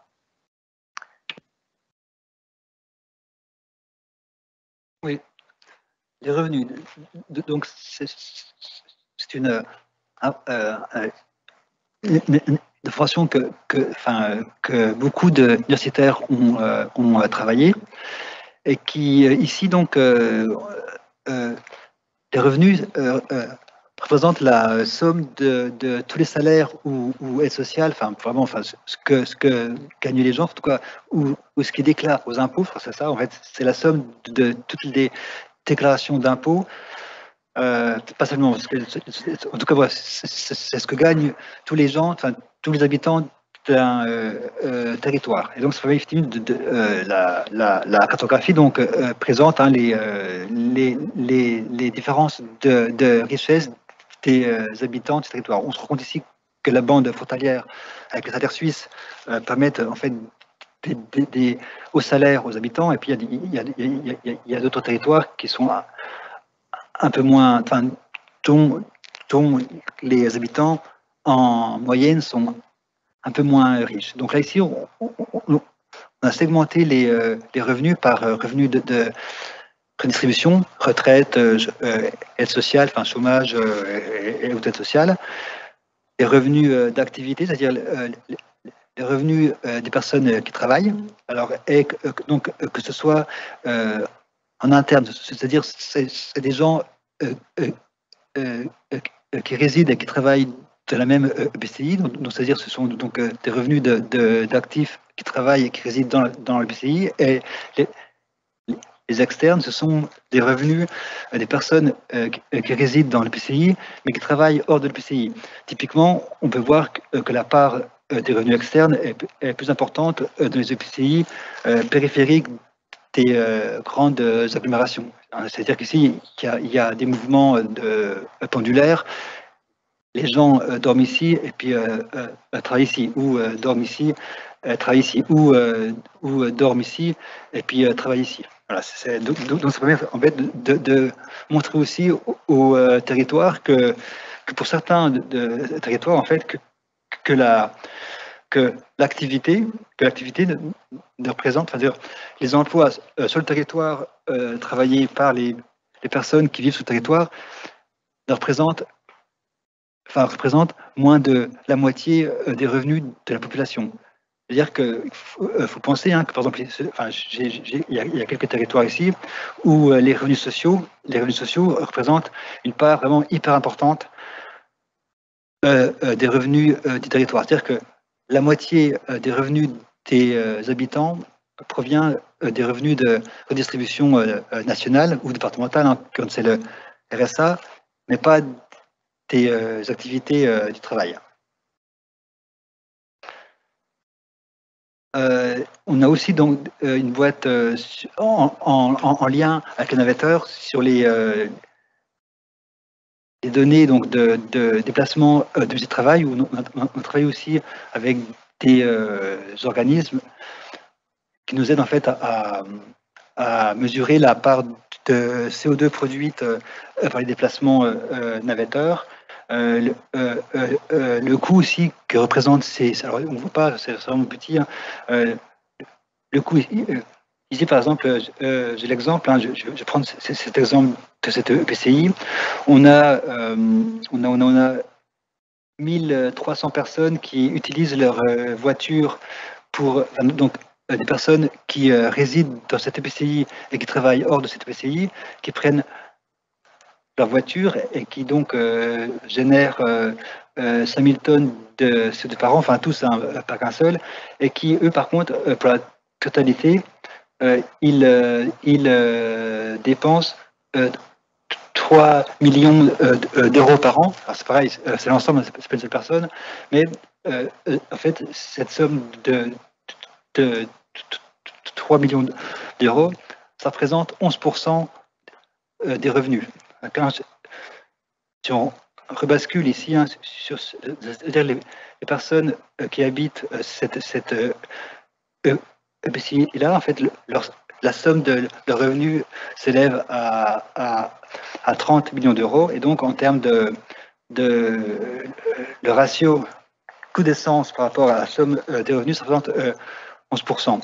Par rapport à d'autres territoires, ici, les territoires frontaliers sont à 6, on a d'autres à 4%, c'est-à-dire que la sensibilité d'un EPCI comme celui-ci à la hausse du prix des carburants, parce que 11% des revenus, c'est une moyenne, hein, ça peut être plus, ça peut être moins, mais 11% par rapport à 5% ici, ça montre bien que ces territoires-là vont être vraiment fragilisés par la hausse des carburants qui est certaine à l'avenir. Et donc, quand on a des politiques publiques d'accueil de populations, de voisins, enfin de voisinage pour venir vivre sur le territoire, mais par contre travailler hors du territoire, ça va vraiment générer des difficultés pour les personnes en termes financiers, aussi pour le territoire, parce que outre le bilan CO2 et puis les aménagements en termes de mobilité, ça a quand même, enfin, il y a un risque de fragiliser ces personnes-là. Donc du coup, ça fait partie aussi du message, hein, d'alerte entre guillemets au territoire, en leur montrant ces quelques chiffres d'attention qui les élus n'ont pas forcément en tête. Ça, c'est un point, en termes de politique publique, c'est un point qui est intéressant parce que, d'abord, faire comprendre que les revenus du territoire dépendent de l'activité qui est à l'extérieur du territoire, c'est pas quelque chose d'intuitif dans la gestion d'une politique locale. Faire comprendre que ces revenus sont très fragiles en fonction de coûts de déplacement qui sont réels et significatifs dans certains territoires, beaucoup plus que dans d'autres. Parce qu'en fait, ça dépend à la fois du salaire qu'on va chercher et de la distance.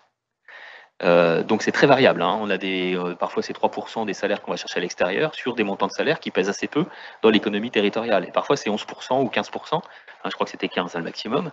C'est vraiment beaucoup sur des salaires donc, qui vont constituer une part importante du revenu territorial. Donc le niveau de fragilité par rapport à ça, et typiquement ça c'est une stat crise gilet jaune, c'est taxe carbone. Ça nous fait une cartographie des endroits où ça allait pas bien au moment où on annonce la taxe carbone, parce qu'il y a des endroits qui sont effectivement très dépendants de ces déplacements-là. Donc ça c'est un premier point. Puis le deuxième point, c'est dans la hiérarchisation des politiques publiques.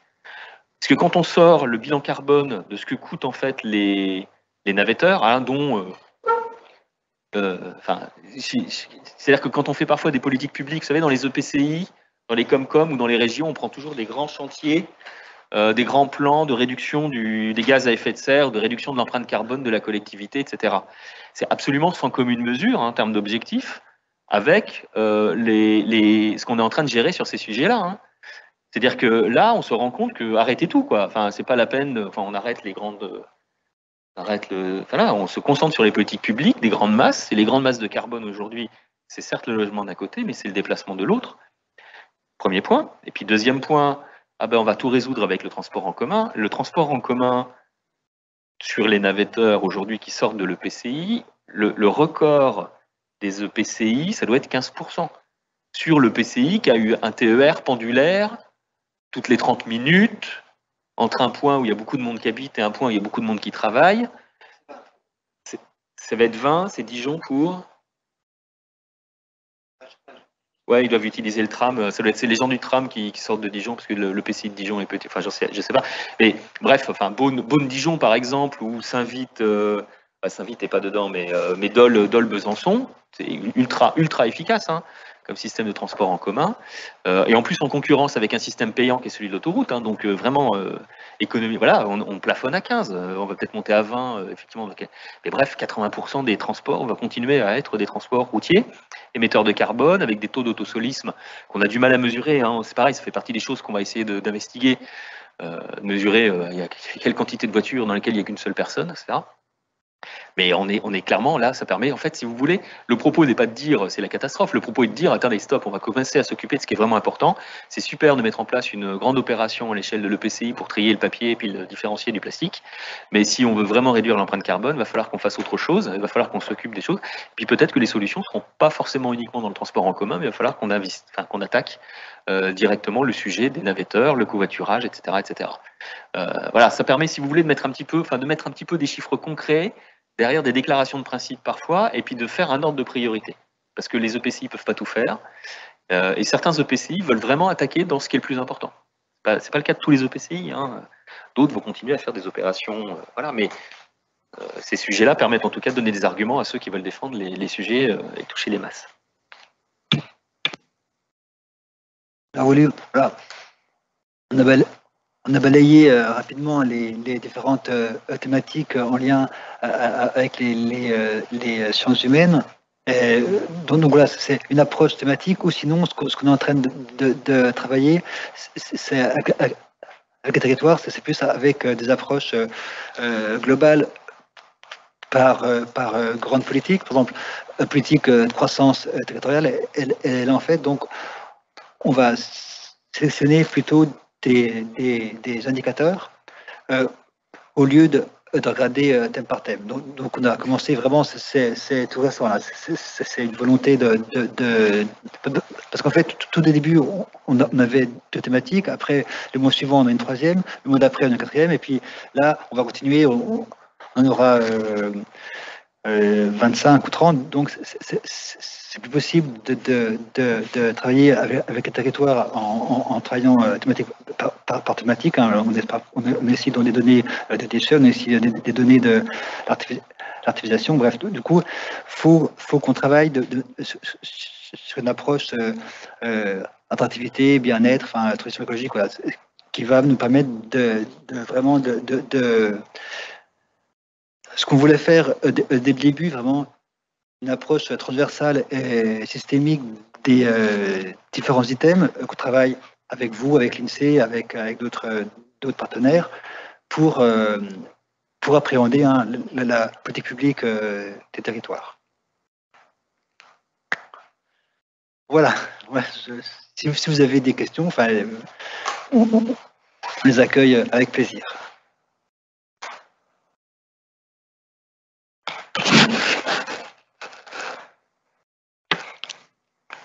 Merci pour la présentation. On va ouvrir, la page aux questions. Est-ce qu'il y a des questions sur tout ce qui a été présenté? Oui, allez-y. Donc moi j'avais une question, c'est je vois bien en fait comment vous utilisez l'outil pour les élus locaux, c'est ça? Est-ce que vous diffusez aussi ces données aux citoyens de la région, ou quelle est votre stratégie à ce niveau-là? Ouais, gros enjeu. Jusqu'à maintenant, on a dit c'est un outil d'ingénierie technique à l'attention des élus. Ça va même plus loin, c'est-à-dire qu'on ne le donne même pas en disposition au territoire. Et là, ça va faire référence à quelque chose que vous connaissez typiquement, et d'ailleurs qui est complètement au cœur du sujet qu'on a là. C'est-à-dire que ça ne sert à rien de délivrer de la donnée si les gens n'ont pas le récit qui va avec. Hein. Parce que c'est pas difficile d'appuyer sur un bouton puis de balancer des Excel avec ces données-là. Hein. La question, c'est ils vont en faire quoi? Donc nous, on préfère dire, attendez, stop, on s'arrête 2 secondes, on va passer 2 heures ensemble. C'est quoi votre question? Et notamment ce qu'a présenté Jérôme, c'est quoi votre thématique? Parce qu'il y a des gens qui nous disent, moi, mon objectif, c'est l'attractivité. On va aller chercher toutes les données qui concernent l'attractivité, puis on va On va se les donner à voir, puis on va regarder après. Mais on va vous en parler. Parce que la croissance démographique, typiquement la croissance démographique, le gars, il va dire, bah, c'est super, on est en croissance démographique. C'est pas ça qui nous intéresse du tout. Donc, en fait, si vous voulez, c'est un vrai enjeu. C'est-à-dire qu'on est à fond pour la diffusion de l'information, notamment pour lutter contre les récits médiocres, on va les appeler comme ça. Hein. Les récits médiocres, c'est super, j'ai de la croissance de population, c'est super, je sais pas, enfin, voilà, tous ces récits médiocres, le taux de chômage est très bas, etc. Il faut lutter contre ces récits médiocres, donc on est absolument pour la démocratisation de l'accès à la donnée. Par contre, il faut aussi qu'on soit dans une logique où cette donnée-là, enfin, c'est pas de la donnée qu'il faut qu'on diffuse, c'est de la connaissance. C'est la vraie difficulté à laquelle on est confronté. Aujourd'hui, le choix qu'on a fait, c'est de dire, on va avoir la donnée et on va délivrer un récit. Ça va produire connaissance. On n'a pas fait le choix de dire, ça, on va le mettre sur une appli et puis tout le monde va pouvoir voir directement pour comprendre. On regarde, par exemple, vous voyez, DataGouv. C'est intéressant, sauf que la remarque qu'on a, nous, et je compare beaucoup avec l'INSEE. l'INSEE a sorti une appli aussi. DataGouv, c'est intéressant parce qu'en fait, il délivre une donnée qui est hyper facilement interprétative. Vous voyez, l'évolution du nombre de je ne sais pas quoi, enfin un truc très précis. C'est-à-dire que ça n'emporte pas un grand récit stratégique. Mais par contre, au moins, le sens va avec la donnée. Ça, c'est possible. On pourrait faire ça. Mais dire votre projet de développement de croissance périurbaine est problématique à moyen terme au regard des enjeux de vieillissement, de réduction de carbone, c'est quand même plus complexe que simplement... Voilà. Donc, c'est un vrai objectif, vraiment. On n'a pas écrit cette page-là. On l'a pas écrit, on ne s'est pas dit. On s'est juste dit on va se déployer au maximum pour pouvoir délivrer le récit qui va avec la donnée. Et c'est un gros travail, évidemment. Hein. Enfin, un gros travail. Donc, si je comprends bien, en fait, votre outil, c'est un outil qui vise en fait à accompagner vos propres services pour aider les élus locaux dans leur diagnostic et dans leur stratégie de développement et leur décision d'investissement. Oui, c'est ça. Les élus et les services techniques des territoires. C'est pas que nos élus à nous. Hein.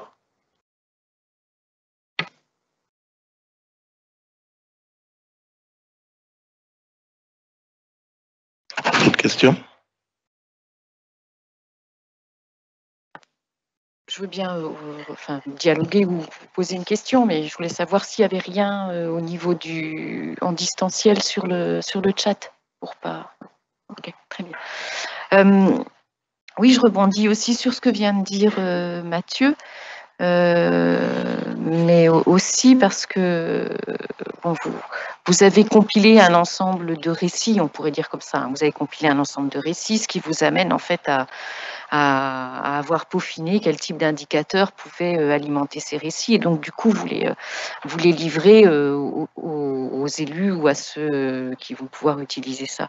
Mais l'inverse, c'est-à-dire, en fait, qu'est-ce que les élus vous font remonter éventuellement comme question, parce que même s'ils commencent par dire moi, mon souci, c'est l'attractivité, derrière, il est assez facile quelquefois de leur faire préciser ce qu'ils entendent par attractivité. Et donc, du coup, on aura des choses assez simples comme la structure démographique de la population, les jeunes, les personnes âgées. Et donc, du coup, il y a quand même tout un ensemble de choses qui apparaît se préciser avec le dialogue. Donc voilà, quelle est la partie maintenant des indicateurs que vous ont fait éventuellement remonter à un moment ou à un autre, enfin, ou que vous avez identifié comme étant utiles pour les élus à partir du dialogue que vous avez eu avec eux. Alors, d'abord, le premier point, c'est que la plupart du temps, il y a un temps de digestion. Parce que ce qu'on livre, c'est souvent beaucoup plus que ce qu'ils n'ont jamais eu. Il faut mesurer à quel point les données pertinentes à l'échelle de leur mandat n'existent. Pardon, je suis élu de Comcom. Quand j'arrive là avec les services techniques de ma propre Comcom, enfin, c'est sans commune mesure. Ils n'ont pas ça. Ils n'ont pas ça. Ils n'ont rien. En fait, ils n'ont rien. Enfin, ils ont quasiment rien. Vraiment, pour de vrai. Hein. nombre d'emplois, connexion à la mondialisation, niveau de revenu des habitants par rapport aux EPCI voisins. Enfin, c'est... Ouais. Donc, il y a d'abord un temps d'assimilation qui est important. La deuxième remarque, c'est qu'on a extrêmement peu, et ça, c'était une vraie surprise pour nous, on a extrêmement peu de contestations. Alors, c'est une satisfaction parce qu'on a vraiment travaillé pour qu'il y en ait peu. C'est-à-dire que soit les gens ne comprennent pas mais ne nous le disent pas, soit ils comprennent, ce qu'on espère quand même, et ils ne contestent pas. Alors qu'on a très souvent des données qui ne sont pas du tout satisfaisantes par rapport à ce que les gens pensent de leur propre territoire. Hein. On a quand même beaucoup de données qui bousculent vraiment. Les données vieillissement, expliquer à un EPCI périurbain qu'il est en train de se faire sa croissance sur le dos des voisins, c'est pas très facile à passer. Expliquer à une grande ville qui se voit métropole internationale qu'en réalité, elle n'a pas plus d'emplois connectés à la mondialisation que le PCI du dessous, pas simplement en valeur relative, hein, en valeur absolue. Hein. Ça fait gloops des fois. Et nous, à chaque fois, on a souvent des petites inquiétudes au moment d'ouvrir la session de dialogue, et en réalité, on a très peu de contestations. Donc, en fait, on n'est même pas à ce niveau-là, malheureusement.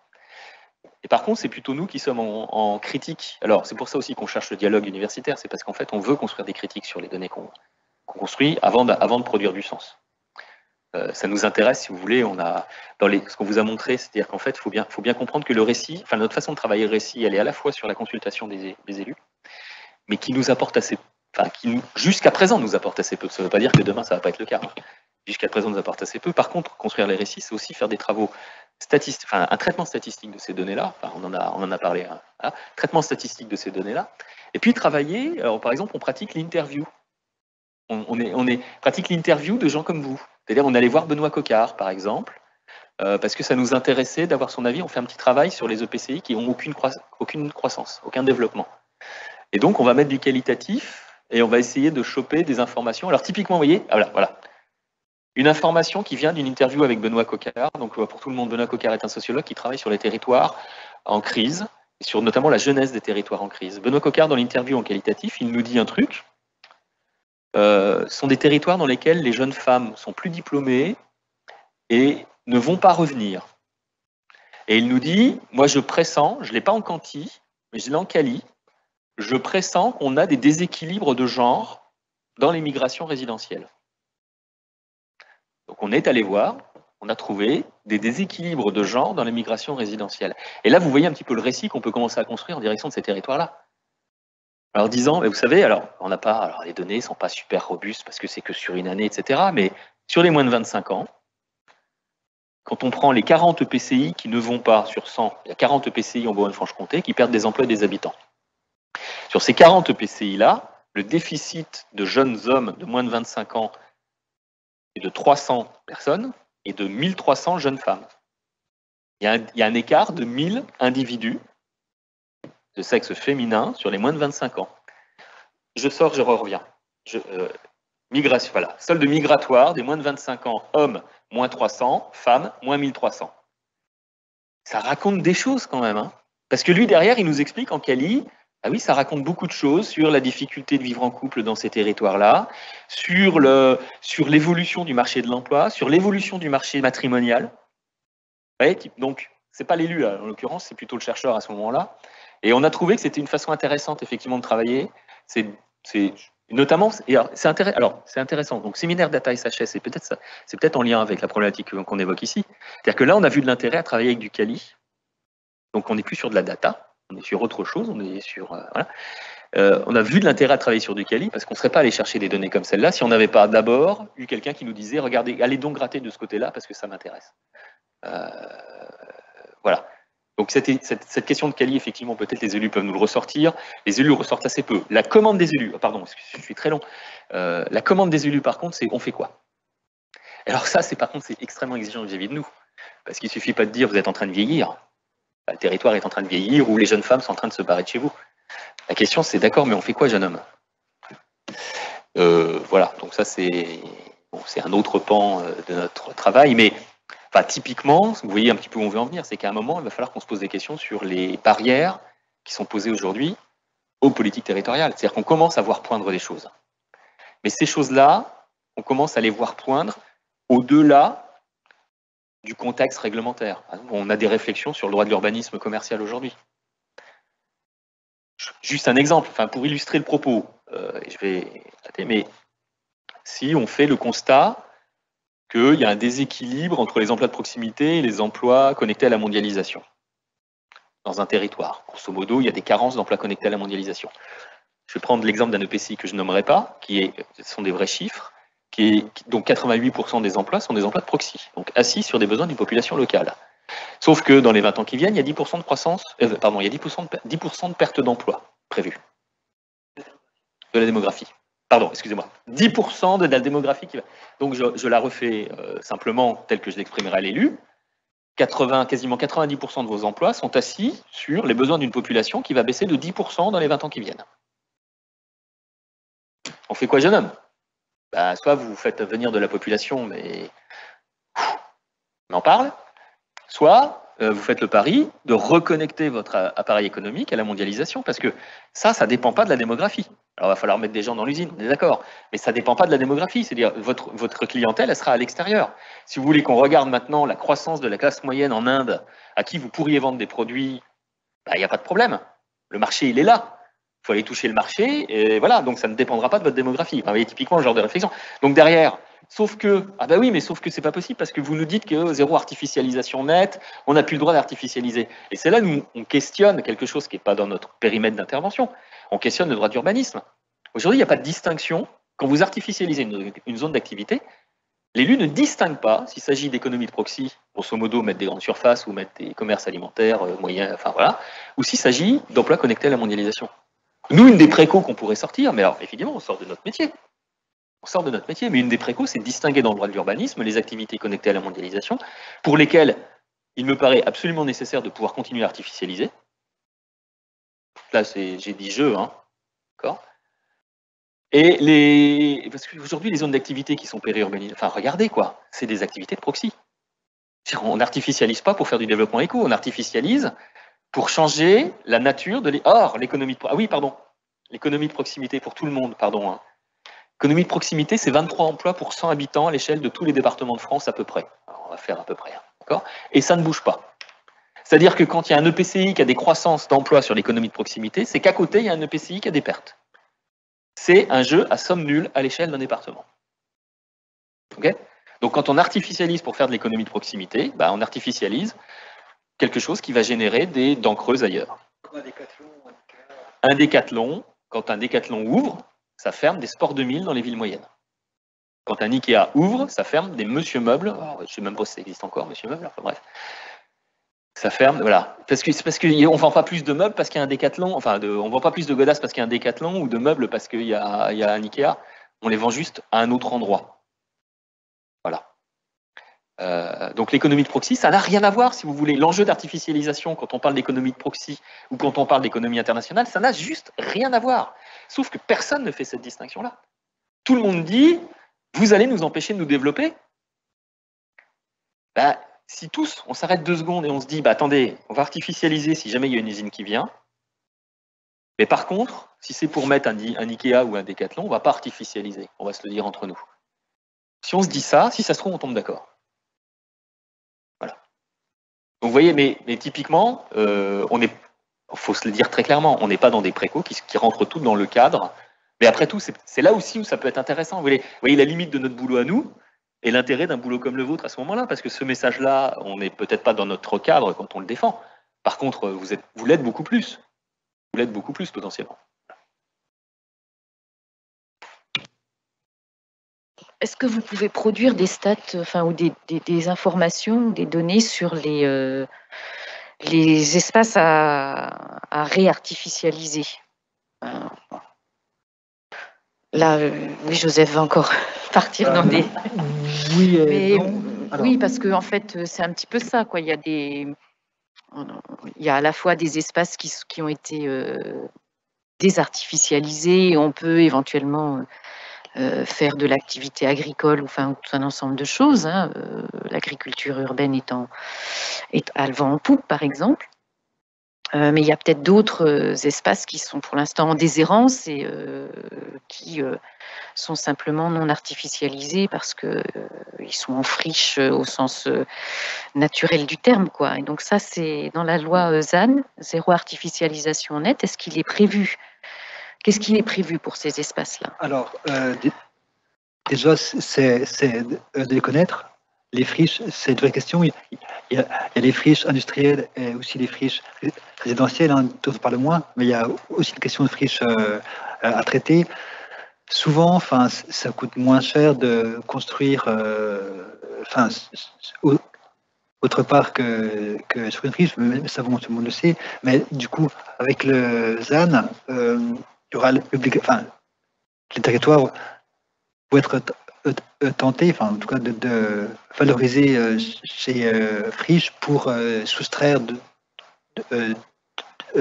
pour diminuer la part de surface artificialisée, que ce soit des friches résidentielles ou d'activité. Et donc là, avec l'État, les agences d'urbanisme, on va essayer, hein, j'ai essayé en tout cas de travailler sur la question d'identification de ces friches pour aussi diffuser l'information, déjà connaître la masse, hein, le volume des friches et aussi donc les diffuser cette info localement. Oui, La question, c'était aussi, est-ce qu'elles sont recensées comment aujourd'hui? Voilà, elles sont recensées dans l'espace non bâti ou elles sont recensées déjà dans l'espace bâti, forcément. Une friche, dès lors qu'il y a du bâtiment, occupé ou pas, c'est quand même une surface bâtie. Et donc là. D'accord, non, c'était vraiment oui, pour bien sûr, information. On s'appuie sur plusieurs bases de données. On a les fichiers, Greenland Cover, qui permet qui n'est pas précis, mais qui permet de faire un historique de 90 à, je crois que c'est ça en fait, voilà, c'est ce présenté là, de 1990 à aujourd'hui. On s'appuie aussi sur les fichiers fonciers que le CERAMA a mis en ligne et la région a financé un MOS. C'est une grosse cartographie des espaces, hein, que ce soit naturel, habitat, etc., en eau. Ça va sortir à l'été de 2022. Et donc, les données sont publiques. C'est vraiment fait important. Hein, il est pour 1,5 million d'euros à peu près de coût de données à l'hygiène. Et donc, les données seront disponibles pour tout un chacun. Et on a 2 périodes de couvertes, 2010-2011 et 2017-2018. Alors, c'est pas récent, mais on ne peut pas faire mieux. Et on envisage de produire une couche à 2025. Ça permettra en fait de comparer les évolutions des surfaces bâties, non bâties, naturelles, etc. Et surtout aussi, ce qui est important, c'est les surfaces bâties, sur quel type d'espace ça a été pris.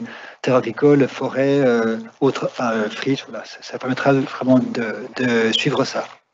Et de contrôler effectivement quelque part aussi dans le cadre du ZAN, pour voir si ces territoires ont bien respecté les réglementations. À contrôler, en tout cas de vérifier, d'accompagner cette politique-là. Il y a quand même une remarque aussi derrière ça. Il y a certains domaines d'activité, domaines d'expertise, dans lesquels il semblerait qu'on ait de plus en plus de responsabilités dans la conception, dans la production des données. C'est-à-dire qu'on a vu là, on a traité plein de données qui sont des données qui viennent en fait de la statistique nationale, qui viennent de. Ça, c'est facile, si vous voulez. Et là, c'est facile derrière de faire des traitements, d'aller chercher un thésard qui va aller faire un traitement, croiser des données, etc. Un DVF, voilà. Mais on nous demande aussi d'être à l'origine de la conception d'outils de recueil de données. Je vais donner un exemple. Aujourd'hui, il y a une loi qui dit que les EPCI doivent tenir un registre des zones d'activité qui doit qualifier la nature de l'occupation des zones d'activité. Et ça s'arrête là, en fait, en termes de moyens. C'est-à-dire qu'en fait, ça va être à nous derrière, et on a commencé à le faire, c'est à nous de travailler avec les EPCI, de définir une normalisation de la donnée au niveau régional, parce qu'il n'y a même pas de normalisation de la donnée au niveau national. Enfin, Quand je vous disais tout à l'heure qu'on a changé d'époque sur la question de la donnée et que l'acteur national, régentant, producteur de la donnée, quasiment interprétant la donnée pour donner des axes stratégiques, et parfois plus là, en l'occurrence, typiquement là-dessus. C'est-à-dire qu'on doit, à l'échelle régionale, définir une norme de données sur l'occupation des zones d'activité, mettre en place des moyens de recueil de ces données-là qui sont ultra qualitatifs et ultra humains, parce que ça consiste en fait à envoyer quelqu'un d'un EPCI sur place avec sa voiture pour recenser les choses à l'intérieur des zones d'activité. Enfin, ça va jusque-là. Ça inclut effectivement la question de est-ce que c'est une friche, est-ce que c'est pas une friche, mais c'est pas le seul sujet. C'est est-ce que c'est de l'économie productive ou est-ce que c'est de l'économie résidentielle. Ça va être typiquement le genre de sujet qu'on aimerait pousser nous. Enfin, et ça, c'est à nous de le monter pour derrière effectivement arriver à de la production. Et on se rend compte en fait qu'il va falloir aussi qu'on travaille sur ce sujet-là, c'est-à-dire en amont de l'interprétatif, travailler à la construction de ces données-là dans des domaines qui sont des domaines socio-éco sur lesquels, a priori, on avait tous l'impression que les dossiers fiscaux ou par exemple, nous, on a halluciné quand on s'est rendu compte que les documents de droit d'urbanisme, grosso modo les permis de construire, ne permettaient pas en fait de se constituer une base de données de l'occupation des sols. Alors que, on n'est pas du domaine, on pensait qu'il suffisait de compiler les documents d'autorisation d'occupation des sols pour avoir la nature, l'affectation, la surface. Et en fait, non, ces bases de données-là ne sont absolument pas suffisantes. Il faudra qu'on fasse autrement. Et c'est le cas déjà avec les MOS, en fait. Chaque territoire ou je ne sais pas quoi, il existe déjà des MOS. Donc, notamment, l'agence d'urbanisme du Haut-Doubs, je ne sais trop quoi, avait fait déjà des choses. Et donc, du coup, comment vous faites à l'échelle de la région? Vous voyez l'enjeu. C'est-à-dire que si on laisse chaque territoire développer son MOS avec sa norme de données, on se retrouve avec des données non agrégeables. On est en train de le faire à l'échelle régionale, mais malheureusement, on ne peut pas coordonner une normalisation au niveau national. Donc, on va disposer de choses, mais ça va poser des questions de problèmes de territoire de frontières régionales. Vous voyez le genre de questions qui vont se poser derrière. Puis surtout que c'est des moyens à déployer, parce que c'est pas simplement 1 million d'euros à déployer Voilà, faut faire tout le travail amont, tout le travail aval. Comme l'a dit Jérôme, là on va mettre les agences d'urbain sur l'exploitation des données pour pouvoir constituer une base collective, commune, base de référentiel commun à tous les opérateurs du territoire à partir de ces bases de données-là, en disant, voilà, quel est l'indicateur qu'on va utiliser pour caractériser une friche, typiquement. Vous voyez un petit peu le boulot, rien que la question qu'on vient de poser, vous voyez un petit peu le boulot qu'il va falloir qu'on fasse. Mais du coup, il y a des territoires en Bourgogne-Franche-Comté qui ne sont pas couverts par des agences d'urbanisme. Ça. Donc votre rôle, c'est quoi du coup?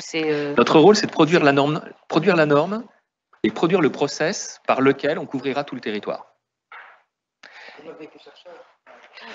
Oui, non, mais c'est juste, mais ça, c'est un vrai sujet, pas que les économistes, c'est un vrai sujet aujourd'hui du changement de paradigme au niveau des données. C'est-à-dire qu'effectivement, on est bien obligé aujourd'hui de s'inquiéter, de tenir compte, de plus produire la donnée, et surtout que cette donnée est rarement normalisée. Enfin, quand on travaille sur l'économie des territoires, on va dire ça simplement, parce qu'on sent qu'on n'a pas des données qui sont normalisées au niveau de la nature de la donnée, de sa disposition, de son traitement, etc. Vous aurez de plus en plus de problèmes. Vous avez toujours travaillé avec des stats nationales. Oui. La stat nationale est en train de disparaître. Enfin, elle n'est pas en train de disparaître, mais les nouveaux chantiers de la statistique ne sont pas nationaux, pour la plupart.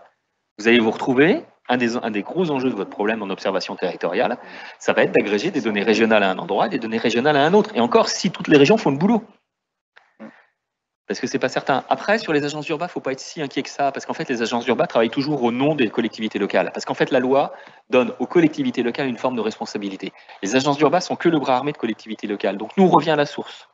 On revient à la responsabilité de l'EPCI, en rappelant aux EPCI l'obligation d'eux. Ceux qui disposent d'une agence d'urbain, on va faire en sorte de normaliser la donnée, mais aussi de faire entrer les données dans des outils communs. Parce que c'est aussi le problème, il ne suffit pas de normaliser la donnée. Si vous les répartissez dans des outils communs, puis avec les problèmes de frontières, etc., qui vont se poser, ça va être considérable. Donc nous, c'est aussi notre boulot de faire en sorte qu'il y ait des outils collectifs qui soient déployés pour accueillir ces données-là. Et c'est notre dernier boulot de financer, quand les EPCI n'ont pas les moyens de le faire, de financer les outils. Je vous donne un exemple sur les zones d'activité. Il y a eu un travail de normalisation, donc l'occupation des zones d'activité. On a commencé avant la loi, il y a eu un travail de normalisation qui a commencé même avant qu'on existe en tant que service d'études, donc il y a 4-5 ans. Ils ont mis 2 ans à normaliser les données de qu'est-ce que c'est qu'une zone d'activité, comment c'est occupé. Quand on a fait ça, on a mis en place un process, parce qu'en fait, l'histoire, c'est qu'en Franche-Comté, il y avait tout le réseau pour récupérer la donnée avec les EPCI, pas que les agences d'urbain, il y avait les agences d'urbain, mais pas que. Par contre, en Bourgogne, c'était pas le cas. On fait la fusion, il faut avoir le même système, quoi. Mais aujourd'hui, on n'arrive pas encore à couvrir la carte. On a encore des EPCI qui ne contribuent pas. Alors, bon, il y a l'obligation de la loi qui va arriver, donc je pense que ça va se régler, mais c'est pas un travail aussi automatique qu'une extraction d'une base fiscale et un traitement de la donnée. Je veux dire, il y a un boulot en amont, et ça peut être un enjeu pour vous aussi, parce que vous risquez de vous retrouver avec des données, choses qui n'existent pas dans votre métier, et vous allez vous retrouver avec des données dans lesquelles il y aura des trous, quoi, sur le territoire national. Et qu'aujourd'hui, c'est quand même un bonheur de faire une extraction, de les sortir à l'EPCI, puis de comparer les EPCI, quoi. Enfin, c'est pas... Mais on s'en rend compte au fur et à mesure où on avance sur les nouveaux champs de données. Je veux dire, c'est un grand luxe de disposer d'une INSEE, de disposer de bases statistiques homogènes, normalisées. Enfin, c'est un luxe incroyable dans le métier qu'on fait, quoi.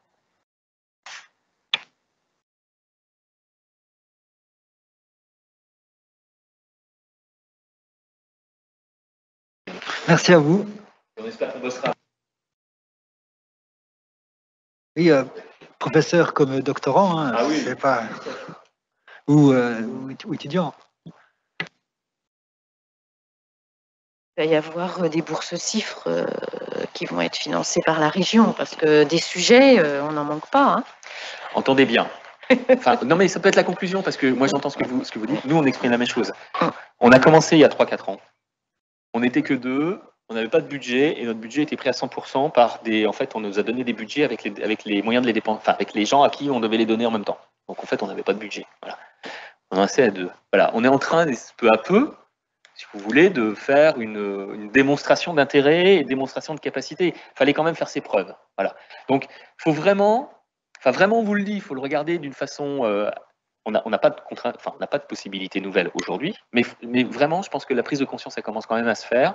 On est utile au moment de construire le SRADET, on est utile au moment de construire le SRDEI. L'accueil qu'on a eu au SRDEI, si on n'avait pas fait ce boulot qu'on vous a présenté là, les emplois exposés là, bah, très clairement, ils n'auraient pas pris le SRDEI pareil. Donc, ils sont contents qu'on ait bossé en amont. Et je crois que peu à peu, on va essayer d'acquérir ça, et peut-être que les budgets viendront avec. Mais voilà, c'est... Et vous êtes aussi, mais vous êtes aussi un élément de crédibilisation de la démarche. C'est-à-dire que le simple fait que vous disiez c'est la bonne façon de s'y prendre, ou on peut s'y prendre autrement, enfin on n'est pas là, on est évidemment là pour prendre la critique, mais le simple fait que vous crédibilisiez la démarche, c'est quand même un élément super important aussi dans le discours qu'on peut tenir sur qu'est-ce qui est prioritaire ou qu'est-ce qui ne l'est pas. Très clairement aujourd'hui, hein, les bourses CIFRE, etc., n'étaient pas données pour servir l'expertise régionale. Pas du tout. C'était pas du tout ça. Il y avait un budget de bourse CIFRE pour différents sujets, mais qui n'avait aucun lien avec la question de comment on construit une expertise régionale. Oui, c'est bien ou c'est pas bien. Ça donne une liberté sur les sujets de recherche.